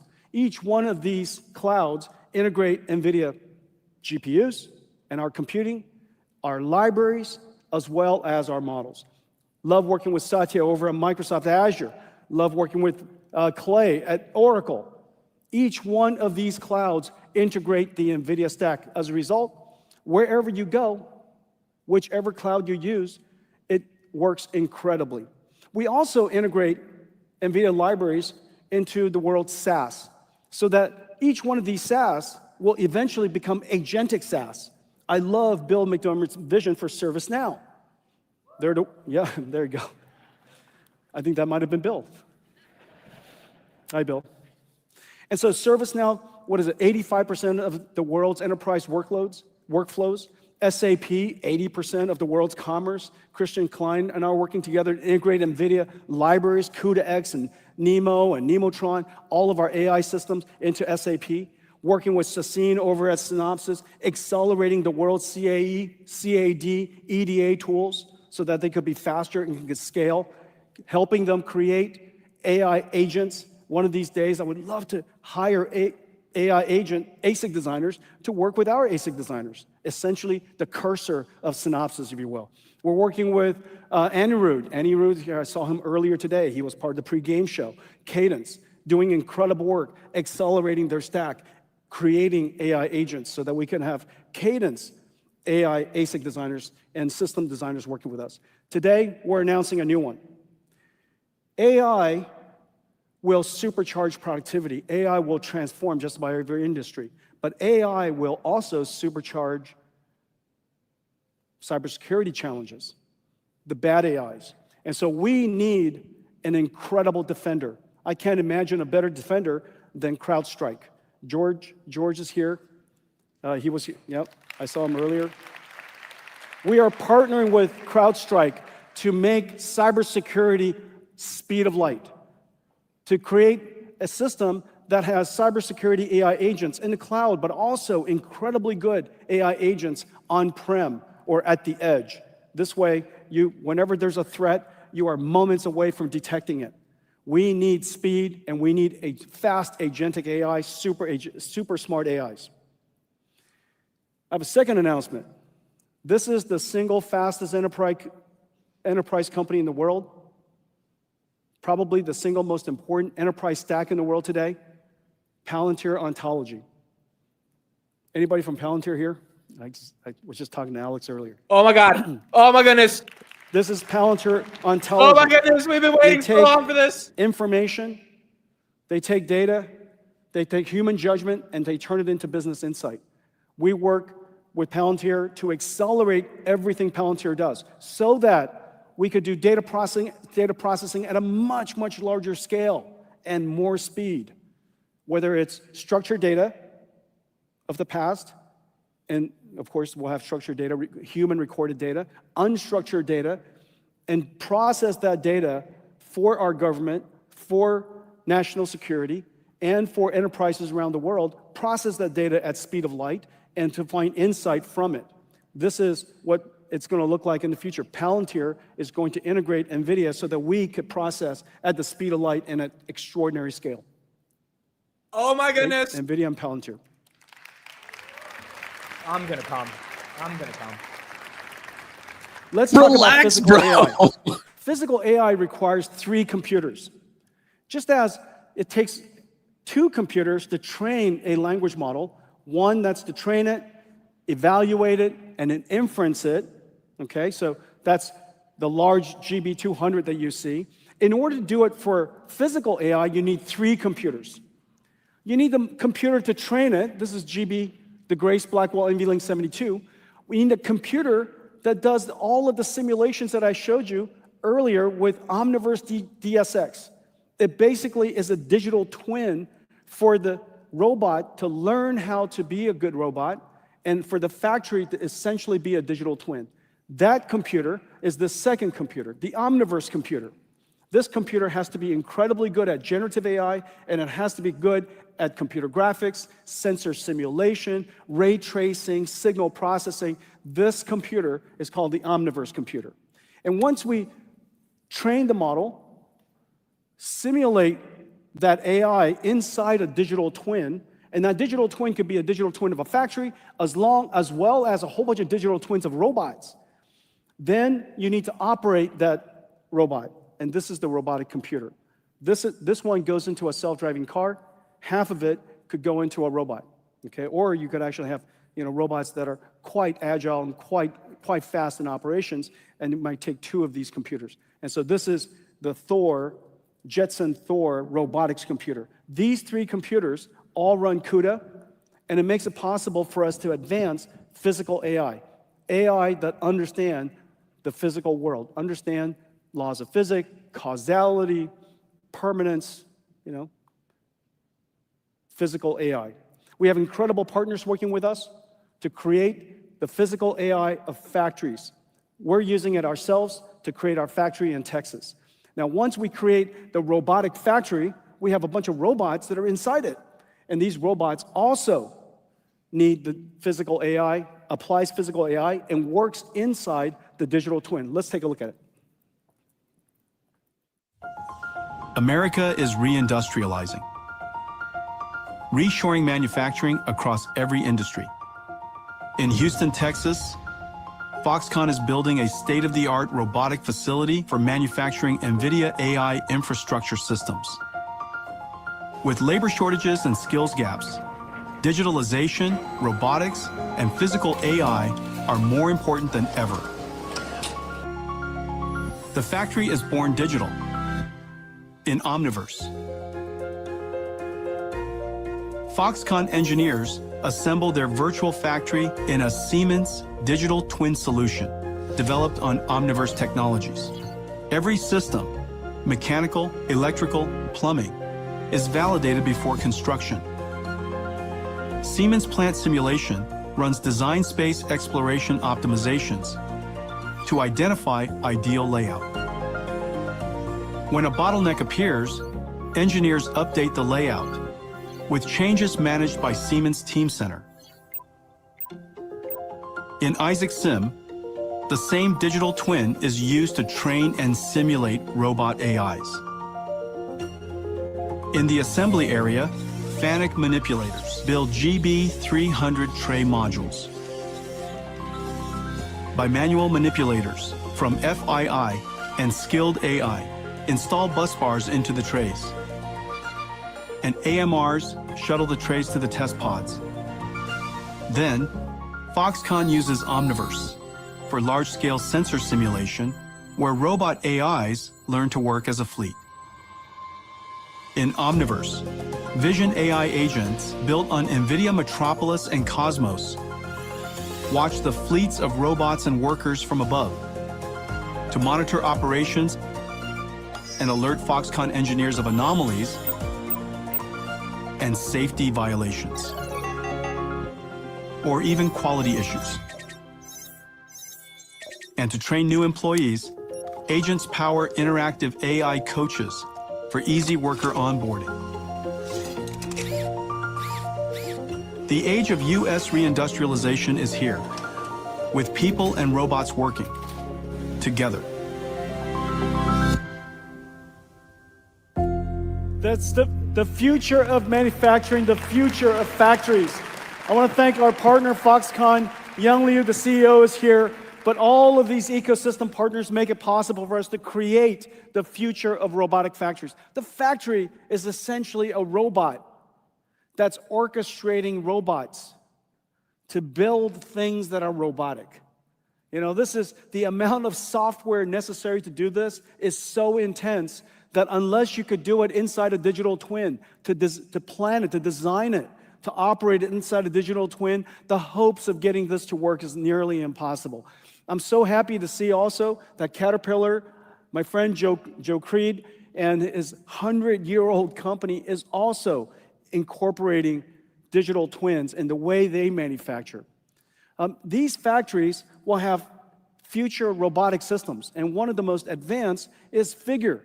Brett Adcock is here today. He founded a company 3.5 years ago. They're worth almost $40 billion today. We're working together in training the AI, training the robot, simulating the robot, and of course, the robotic computer that goes into Figure. Really amazing. I had the benefit of seeing it. It's really quite extraordinary. It is very likely that humanoid robots, and my friend Elon is also working on this, that this is likely going to be one of the largest new consumer electronics markets, and surely one of the largest industrial equipment market.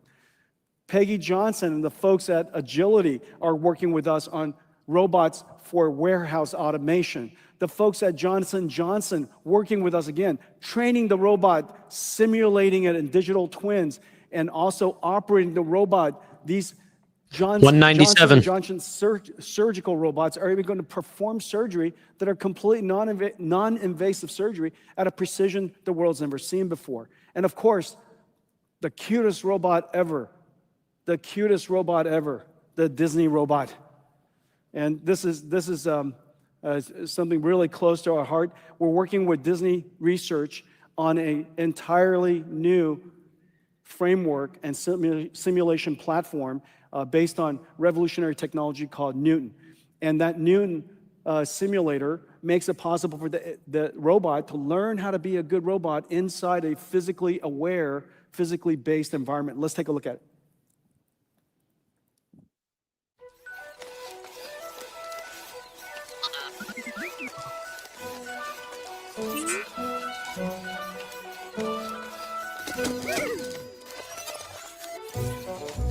Amit, Palantir and Figure in the same video. That's wild. Crazy, bro. Congratulations. That's awesome. Well, Nvidia, you've been holding it since 2018, all-time highs.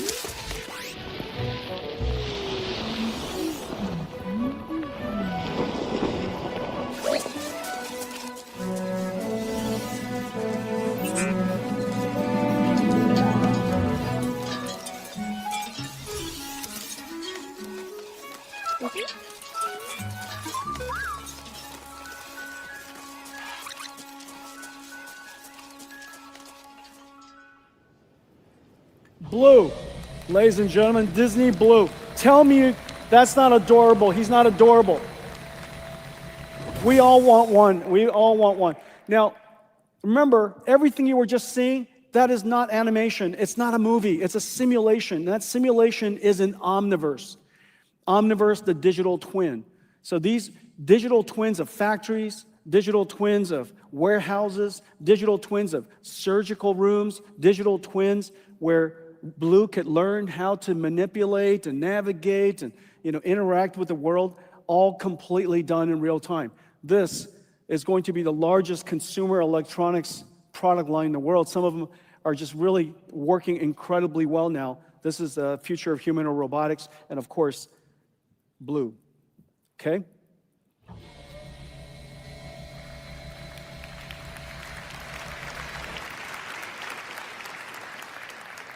Now, humanoid robots is still in development, but meanwhile, there's one robot that is clearly at an inflection point, and it is basically here, and that is a robot on wheels. This is a robo-taxi. A robo-taxi is essentially an AI chauffeur. Now, one of the things that we're doing today, we're announcing the Nvda Drive Hyperion. This is a big deal. We created this architecture so that every car company in the world could create cars, vehicles, could be commercial, could be passenger, could be just dedicated to robo-taxi, create vehicles that are robo-taxi ready. The sensor suite with surround cameras and radars and LiDAR make it possible for us to achieve the highest level of surround cocoon sensor perception and redundancy necessary for the highest level of safety. Hyperion Drive Hyperion, is now designed into Lucid, Mercedes-Benz, my friend Ola Kalenius, the folks at Stellantis, and there are many other cars coming.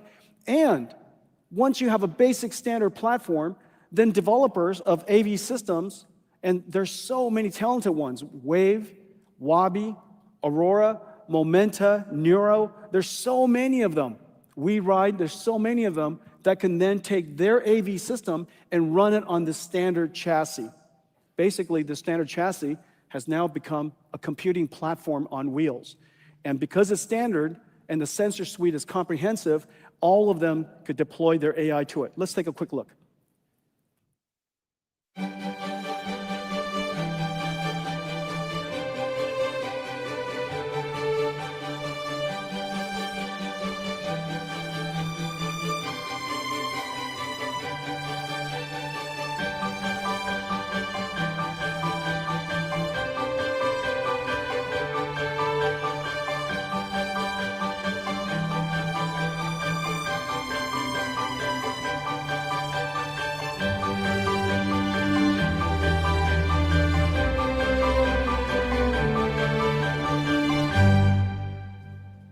Okay, that's beautiful San Francisco.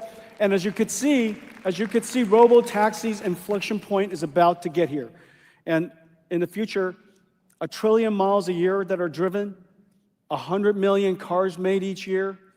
There's some 50 million taxis around the world. It's going to be augmented by a whole bunch of robo-taxis. So it's going to be a very large market. To connect it and deploy it around the world, today we're announcing a partnership with Uber. Uber, Dara K, Dara is going to, we're working together to connect these NVIDIA Drive Hyperion cars into a global network. And now in the future, you'll be able to hail up one of these cars, and the ecosystem is going to be incredibly rich, and we'll have Hyperion or robo-taxi cars all over the world. This is going to be a new computing platform for us, and I'm expecting it to be quite successful. Okay. So this is what we talked about today. We talked about a large number of things. We spoke about, remember, at the core of this is two platform transitions from general purpose computing to accelerated computing. NVIDIA CUDA and those suite of libraries called CUDA-X has enabled us to address practically every industry, and we're at the inflection point. It is now growing as a virtuous cycle would suggest. The second inflection point is now upon us. The second platform transition, AI, from classical handwritten software to artificial intelligence. Two platform transitioning happening at the same time, which is the reason why we're feeling such incredible growth. Quantum computing, we spoke about. Open models, we spoke about. We spoke about enterprise with CrowdStrike and Palantir accelerating their platforms. We spoke about robotics, a new, potentially one of the largest consumer electronics and industrial manufacturing sectors. And of course, we spoke about 6G. NVIDIA has new platforms for 6G. We call it ARC. We have a new platform for robotics cars. We call that Hyperion. We have new platforms even for factories, two types of factories. The AI factory, we call that DSX. And then factories with AI, we call that Mega. And so now we're also manufacturing in America. Ladies and gentlemen, thank you for joining us today, and thank you for allowing me to bring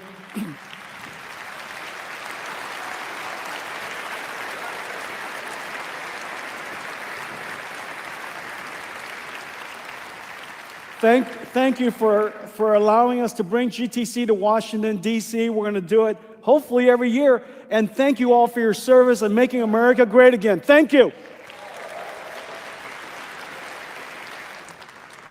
Ooh, that hits hard. That's nice. Gotta love Jensen, man. Thank you for making America great again. That was a little bit of a signal to a certain someone who controls the China revenues for NVIDIA. That's for sure. He plays the political card so well. I mean, he brought it to Washington to be near Trump. You know what I mean? Like, he's just doing it amazingly. Okay, there was a lot of things to cover there, but honestly, it all boils down to the Palantir comments. No, I'm kidding. To you, maybe. But the $500 billion in expected business over the next 6 quarters. So hold on, is that confirmed? Did they like legit say that? Yeah, you quoted Bloomberg on that. Jensen said it, bro. Oh, I guess he said it on stage. Oh, so then Bloomberg was quoting Jensen. Okay, cool. So that's so what? That's legit. That's whenever the stock like really popped. You see those two or that huge candle. Well, I'm looking on the minutes, but whenever it really popped, that was his comments. Yeah. Okay, but, so do you think the street didn't think they were going to have that much in revenue? That was a surprise, basically? Yeah, that candle right there is whenever he said it. So essentially from, I looked on the street or expectations from Wall Street, they're expecting about $380 billion over the next 6 quarters. Oh my. So he said $500 billion. and that he has insight into, there could be a lot more than that. Dude, I don't know, man. They hit 4.8 trillion. We're actually pushing new highs. We just hit another high right now, 197.64. 4.8 trillion. Yeah. I think it's $8 more for 5 trillion. Crazy. Oh, and this is without China, I imagine, right? Without China. Wow. So that's 120 billion more than the street expected without the second largest economy. Isn't that crazy? This shit's going to 10 trillion, bro. Yeah, we're pumping right now. What? Oh my God, we're really pumping, dude. 83, 86. I don't want to say 200 is around the corner. It looks like it is, but this is usually when Nvidia tends to get rejected. But maybe today is good enough for them to keep going. We're all having a great day today. I mean, you got your Palantir shout out, the Figure shout out. Insane. Okay, so I thought GTC would be longer, so we'll stay here for like 10 more minutes and then I'll start an actual market close later. But wow, it's going for 198. I think the big thing today is Jensen was Santa Claus. He pumped up quantum. He pumped up the data center plays, CoreWeave, Nebius, etc. He pumped up cybersecurity with CrowdStrike. He pumped up software with Palantir. And then he pumped up Disney. I mean, like, he just contributed as much as he could to this entire ecosystem of companies by Uber, right? Oh my gosh, we just ran through 198. 198. I mean, he was really Santa today, helping everyone out, and the streets were warning it because not only did he help everyone out, he told the street, you can expect 500 billion of revenue. Or not revenue, but of business. Yeah, yeah. It's so funny, right? He's so open about it. We are the most expensive chip on the market, but we have the lowest total cost of ownership. And if you're willing to pay us up front, you're going to get so much back in return because the quality of our chips is unrivaled. Like you said, in the benchmarks, it's just a bunch of Nvidia chips comparing against each other. I mean, there's no one else on the list. That's not actually true, but Nvidia is just doing very well. I am looking at Nvidia at all-time highs. Shopify is my second largest position, all-time highs, and SoFi didn't start the day doing very well, but we're back up. So my third largest position hit all-time highs today. That's a fun day, man. Yeah, Having a good time. The general market momentum, I think, is also helping SoFi come back, which is nice to see. Was there any specific announcement that he made that really caught your attention, or? Not. I wouldn't say so. I mean, we knew about the telco stuff before. We knew about the Uber deal. That was kind of weird. They announced the Uber deal, then they took it off X really quick, but it was already out there, so everyone knew about it. I don't think there was anything that was too crazy. The Department of Energy, 7 new. That was new. You're right. Yeah, that was new. Yeah, 7 supercomputer developments that they're doing. Yep, that was definitely new. The 500 billion, though, just the general size of everything was very large. And I think because this is actually crazy. I don't know if you saw online this whole scam live stream. Oh, we got scammed by it almost, bro. Like, yeah, there's a big QR code on it. But if you look, I think there's been hundreds of thousands of dollars. So that have been stolen. That they say, hey, you know, $170,000 have been given to these wallets on this scam thing. And I honestly think it's because they started late. Yeah, because we almost clicked it. I mean, we clicked it for like 2 seconds because we thought, and then they used the deep fake of Jensen. Wow, this is quite incredible. Okay, so where do we go from here? You've got Nvidia pumping all-time highs. You've got rate cuts coming tomorrow. You've got $500 billion of new business ex-China, which really is going to have to get a lot of upgrades from the street. I mean, HSBC was probably right when they called for 320. And then you've got all these smaller plays that Jensen mentioned as like key pivotal partners to building out data centers. I guess the momentum is on the side of a lot of this AI CapEx build out that's not slowing down. Yeah, yeah. Dude, Amazon's even pumping. I don't know if it's because of Jensen, but we're breaking 230 here. Yeah. Yeah. I mean, we've been buying. I mean, it's a great name. I don't know. I don't see how Amazon is not just one of the largest winners in AI, robotics, full self-driving. Like, they're the largest, cloud provider. They're just in every single area that Nvidia is working on, and essentially where tech is going right now. They deal in some part of. Like, I'm a big fan of Amazon. Yeah, you got Amazon moving. Corby was at 120 last week. It's at 140. Nebius was at 94, back to 120. Nokia, this one got a hell of a pump, 26% for new networking solutions. How much were they at? What did they spike at today? They were at 620 before the announcement. But they got to 819 at one point? Or? They got to 819. Yeah. Okay. I mean, dude. I'm I remain bullish. I've got nothing to dislike during this announcement. Jensen was on fire. The stock loved him, and we're pushing into all-time highs once again. 198.25. It was so funny about this. My dad the other night, he's like, "Can I sell Nvidia?" I was like, "Why?" He's like, "It goes to 190, then 180, then 185, then 175, then one." He's like, "I don't see the value of it." He doesn't know what Nvidia is. I'm like, "Dad, I think you should just keep it." He's like, "I want to sell it." I'm going to ask him tonight. Do you still want to sell it? Or do you want to hold it? All right, 199 resistance, by the way, folks. It is 126,000 shares. It really did sit in that range for a while, though. I mean, we sat in that 180 range for, from July till just recently here in October. That's correct. It was a lot of waiting. But honestly, I think that actually kind of pushes down the spring of whenever we actually do have a pop, because their sales cycle is continuing. I mean, we're about to see this week, Wednesday and Thursday, all the big tech names talk about how much CapEx is, not only how much they spent this quarter, but how much they're going to accelerate into the quarters, like the next quarters that they're going to show off. So to a large degree, that goes directly into NVIDIA's pocket. That is what Jensen on stage has very, clear insight into, seeing, hey, you know what? We're talking with Mark Zuckerberg. I'm talking with Andy Jassy. I'm talking with all these Satya Nadella and Sundar.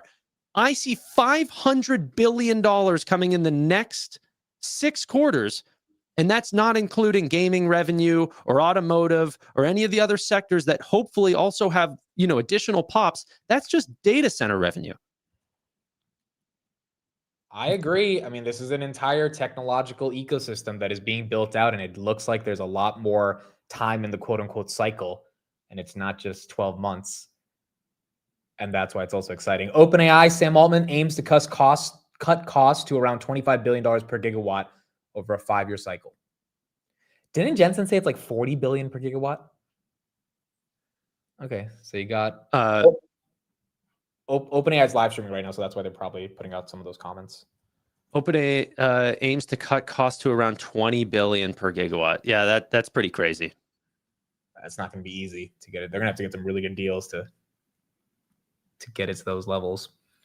Okay, so NVIDIA right here, 197. Tanner, I want you to guess, and the chat as well, how many shares do you think are waiting to be sold at $200 for NVIDIA to break through?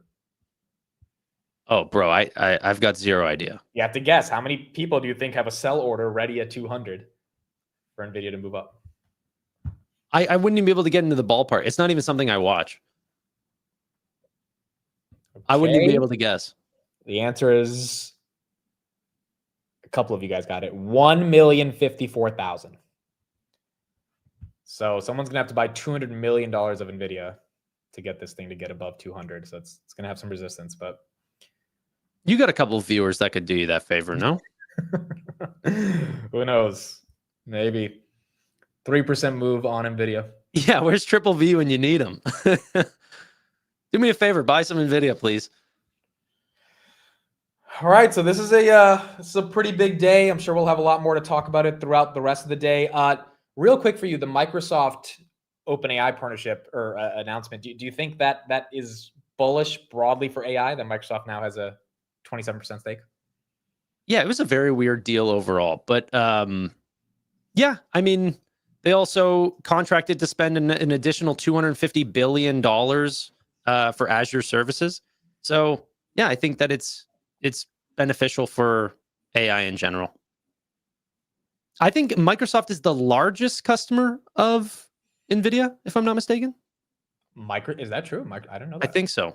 I think Microsoft's the largest customer. Okay. If it's not, who is it? That's a good question. Who would it be? That's right. All right, cool. So that's what we have. We also have some China US headlines. I'll talk about all this in the market close. We got a bunch of earnings that we'll get into. US China set to reduce port fees on each other's ships. That's super bullish to reduce tensions. That's also probably helping Nvidia pump if Nvidia chips might be included in any trade deal. So that is really good news for Nvidia and for the broader market. Tanner, before we leave and we end the stream, can we just do it one more time? What? You know what? I don't know what. We have to spend the minute 15 seconds and watch it one more time. We have to watch it. Yes. Okay, sure. Go ahead. We just have to. We just have to. This is the single fastest enterprise company in the world. Probably the single most important enterprise stack in the world today. Palantir Ontology. Anybody from Palantir here? Bro, when you guys heard that, what was your raw reaction? What were you doing? Were you like making lunch, or were you in the bathroom? Were you like moving stuff around the house? Like, what were you doing when you heard it? And what was your reaction as soon as you heard him finally, it's been 4 years. He finally said Palantir publicly on stage. Well, your reaction was a little bit over the top. My reaction was as genuine. People care about authenticity. I authentically told them what was happening when I heard Palantir. That's all. Turned your camera off and then came back 5 minutes later. You know, sometimes you gotta do what you gotta do. Was just talking to Alex earlier. This is Palantir Ontology. They take information, they take data, they take human judgment, and they turn it into business insight. We work with Palantir to accelerate everything Palantir does so that we could do data processing at a much, much larger scale and more speed. Whether it's structured data of the past, and of course we'll have structured data, human recorded data, unstructured data, and process that data for our government, for national security, and for enterprises around the world, process that data at speed of light, and to find insight from it. This is what it's going to look like in the future. Palantir is going to integrate NVIDIA so that we could process at the speed of light and at extraordinary scale. Okay, NVIDIA and Palantir. That was cool. That was a moment. It was definitely cool. It was very cool. It's pretty dope. Yeah. We should wrap this though. I want to hear what the heck happened at PayPal. I mean, from everything I heard, it was a pretty great quarter, and OpenAI deal that ended up getting signed also seems pretty interesting. So I want to take a look at that. But if I had to pick which name should be running more, it's SoFi. We'll see. Oh, big surprise. Man, yeah, right. Wow, if you have to pick one name that should be going high, it's we were down 3% at one point. What part of the quarter, brings it red? I don't understand that. Well, dude, I mean, it's recovering. It's not like it's stuck at 28. I think that was a lot of algos at that moment. But the street freaking hates this company. They actually hate it. I don't know. It was a good quarter. That's all we can say, right? It was a good quarter, and hope that continues. Nvidia right here, 198.30. I mean, I don't know if she pushes 200, but it looks like she's going to try. It looks like she is going to try. You going to sell at 200? No. Are you going to sell at 200? Not a chance. I feel like I've thought about selling Nvidia before because I bought it at 120, right? So now I'm up like 60. I've thought about it before, but then I'm just like, if I sell it, what other? Because to me, Nvidia, I don't own Nebius, I don't own CoreWeave, all that stuff, and maybe I do in 26. The way I justify is like, well, I own Nvidia, so I tell myself like maybe there's more alpha there, but there's less risk in Nvidia, and it's freaking Nvidia. So I tell myself like over the next 5 years, if I want data center allocation, until I really deep dive into all these smaller companies that people were, lucky enough and quite frankly, smart enough to get into back when it was like 10, 15 bucks on a lot of these names that have now exploded. I missed all those. So for me to pick those names up after they 4 or 5x, I'm not opposed to it. I just need to really be confident in the names, or I could just have more Nvidia right now. Yeah. So I feel like that's you bought at 177, you said? Yeah, I bought at 177 on Friday, which is dude. As you said, it was stuck in that trend from 170 to 185 for basically 5 months. Got a little bit of a breakout over 195, then it got hit back down. And now, I'm not saying it's not going to go below 190. Obviously, anything is possible, but there's a little bit of a margin of safety for it to. If it fell below 190, we would say, "Oh wow, it's a pretty big dip for Nvidia," right? Well, it's not the first time that Jensen Huang has come out and said that he believes that analysts are way behind on their targets. Like, I mean, he just had a conversation with Brad Gerstner. He talked about this. Didn't seem to reflect in the stock at all. So, I do think that there's still going to be some skepticism until we actually see the numbers. And if we do end up seeing positive US-China relations and somehow Nvidia can weasel themselves back in, whether that's with a B30 chip or something like this, I think this company just explodes higher. I mean, the couple of analysts that have been brave enough to put $300+ price targets on the stock, I think they'll be sitting pretty. Correct. They're going to be getting some fat bonuses from their investment firms because you really have to go out on a limb and go out and say it like it deserves to be above 300. Only two of them, HSBC and I think Cantor, have said it so far. Yeah. Let's hope that SoFi stays above 31. My call was at the end of the day that we closed 31.50. So let's, if that happens, I'm happy. I don't need to see a 10% jump in the day. But yeah. Someone said, do you think it's time to sell AMD and load NVIDIA? I don't know why people are saying this is bearish AMD. Like, I feel like this is such a massive tailwind for the entire sector. Today is more focused on NVIDIA because it's their event, but I do not see the reason to get overly excited about NVIDIA and bearish the other names. I feel like this is a broad tailwind across the industry. Some names will be better than others, but at the end of the day, having exposure to the industry is what matters. And if you've been in AMD for a while, I don't know what NVIDIA has said to make you be like, oh, I need to transition to NVIDIA. It's like, no, if you're in an AMD, then you're in AMD. Maybe you can buy more NVIDIA, but I don't think the trade-off necessarily has to happen. Yeah. I think that I'm not bearish on AMD. I know NVIDIA a little bit better. I've been an investor in NVIDIA for a while, so I feel more comfortable in that name. But this is just a broad sector increase. It almost feels like whenever AI early days, like OpenAI was doing their thing, and then Gemini would come out with a model, and then you'd see all the articles that come out and say ChatGPT is dead. And then Grok comes out and everyone says Gemini and ChatGPT are dead. It's like, no, they're all pushing forward. It's just NVIDIA's day right now.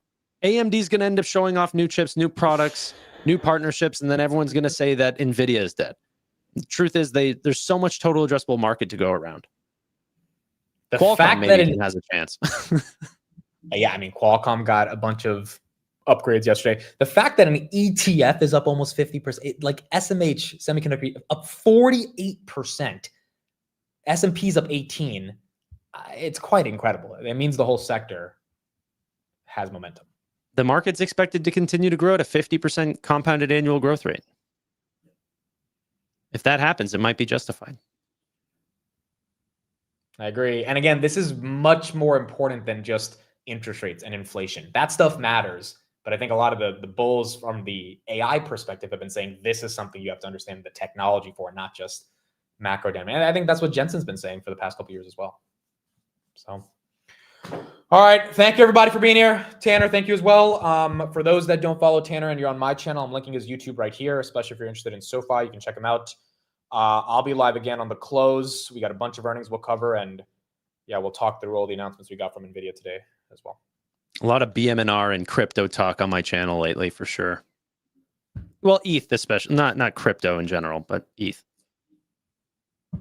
There you go. If you had to pick two super cycles, do you still think that it's AI and crypto, or is there another thing happening that you're more bullish on than those two, sectors right now? It's a great question. It's a great, I mean, the third super cycle, I can't even really rationalize energy. I kind of lump in energy with AI though, because the only reason energy is in demand is because of these data centers. Robotics is also AI to me. So yeah. They're so large. It's almost like saying technology is the big boom. Yeah. A lot of people asking about a deep dive on the Bitcoin miners turned data centers. I'm working on it. I'm doing Nebius first, but I'm working on Iran Cypher. I'm trying to really go through the numbers because I'm thinking of like potentially throwing a little bit into each of them for 2026, even if I don't go bigger in one. So we will have a lot of content on that soon, hopefully in the next couple of weeks, and we'll talk more about it. Yeah, no, I think it's quantum crypto and AI. space, housing. There's a lot of good ones actually in chat. Space is a big one. The quantum. I mean, Mm-hmm. Jensen spent 25. It felt like 25 minutes. It had to be 20 to 25 talking about quantum. And 8 months ago, he said quantum is what, 10, 20 years away. So you got a bit of a pivot here, and I'm curious the motivation for the pivot. And the way he explained it was QPUs and GPUs can work together. Very similar to this argument that Palantir made about KLLMs, right? We don't have to pick whichever LLM. It's you integrate them through the ontology. He's saying to run these parallel systems together, you're going to need GPUs as well. So he kind of just said, we can be friends. We don't have to be foes. It doesn't have to be antagonistic. And resolved a lot of the concerns that some people had potentially over the past couple months. Yeah. Tanner's looking at SoFi. He's like, I don't give a shit. I'm actively looking at SoFi.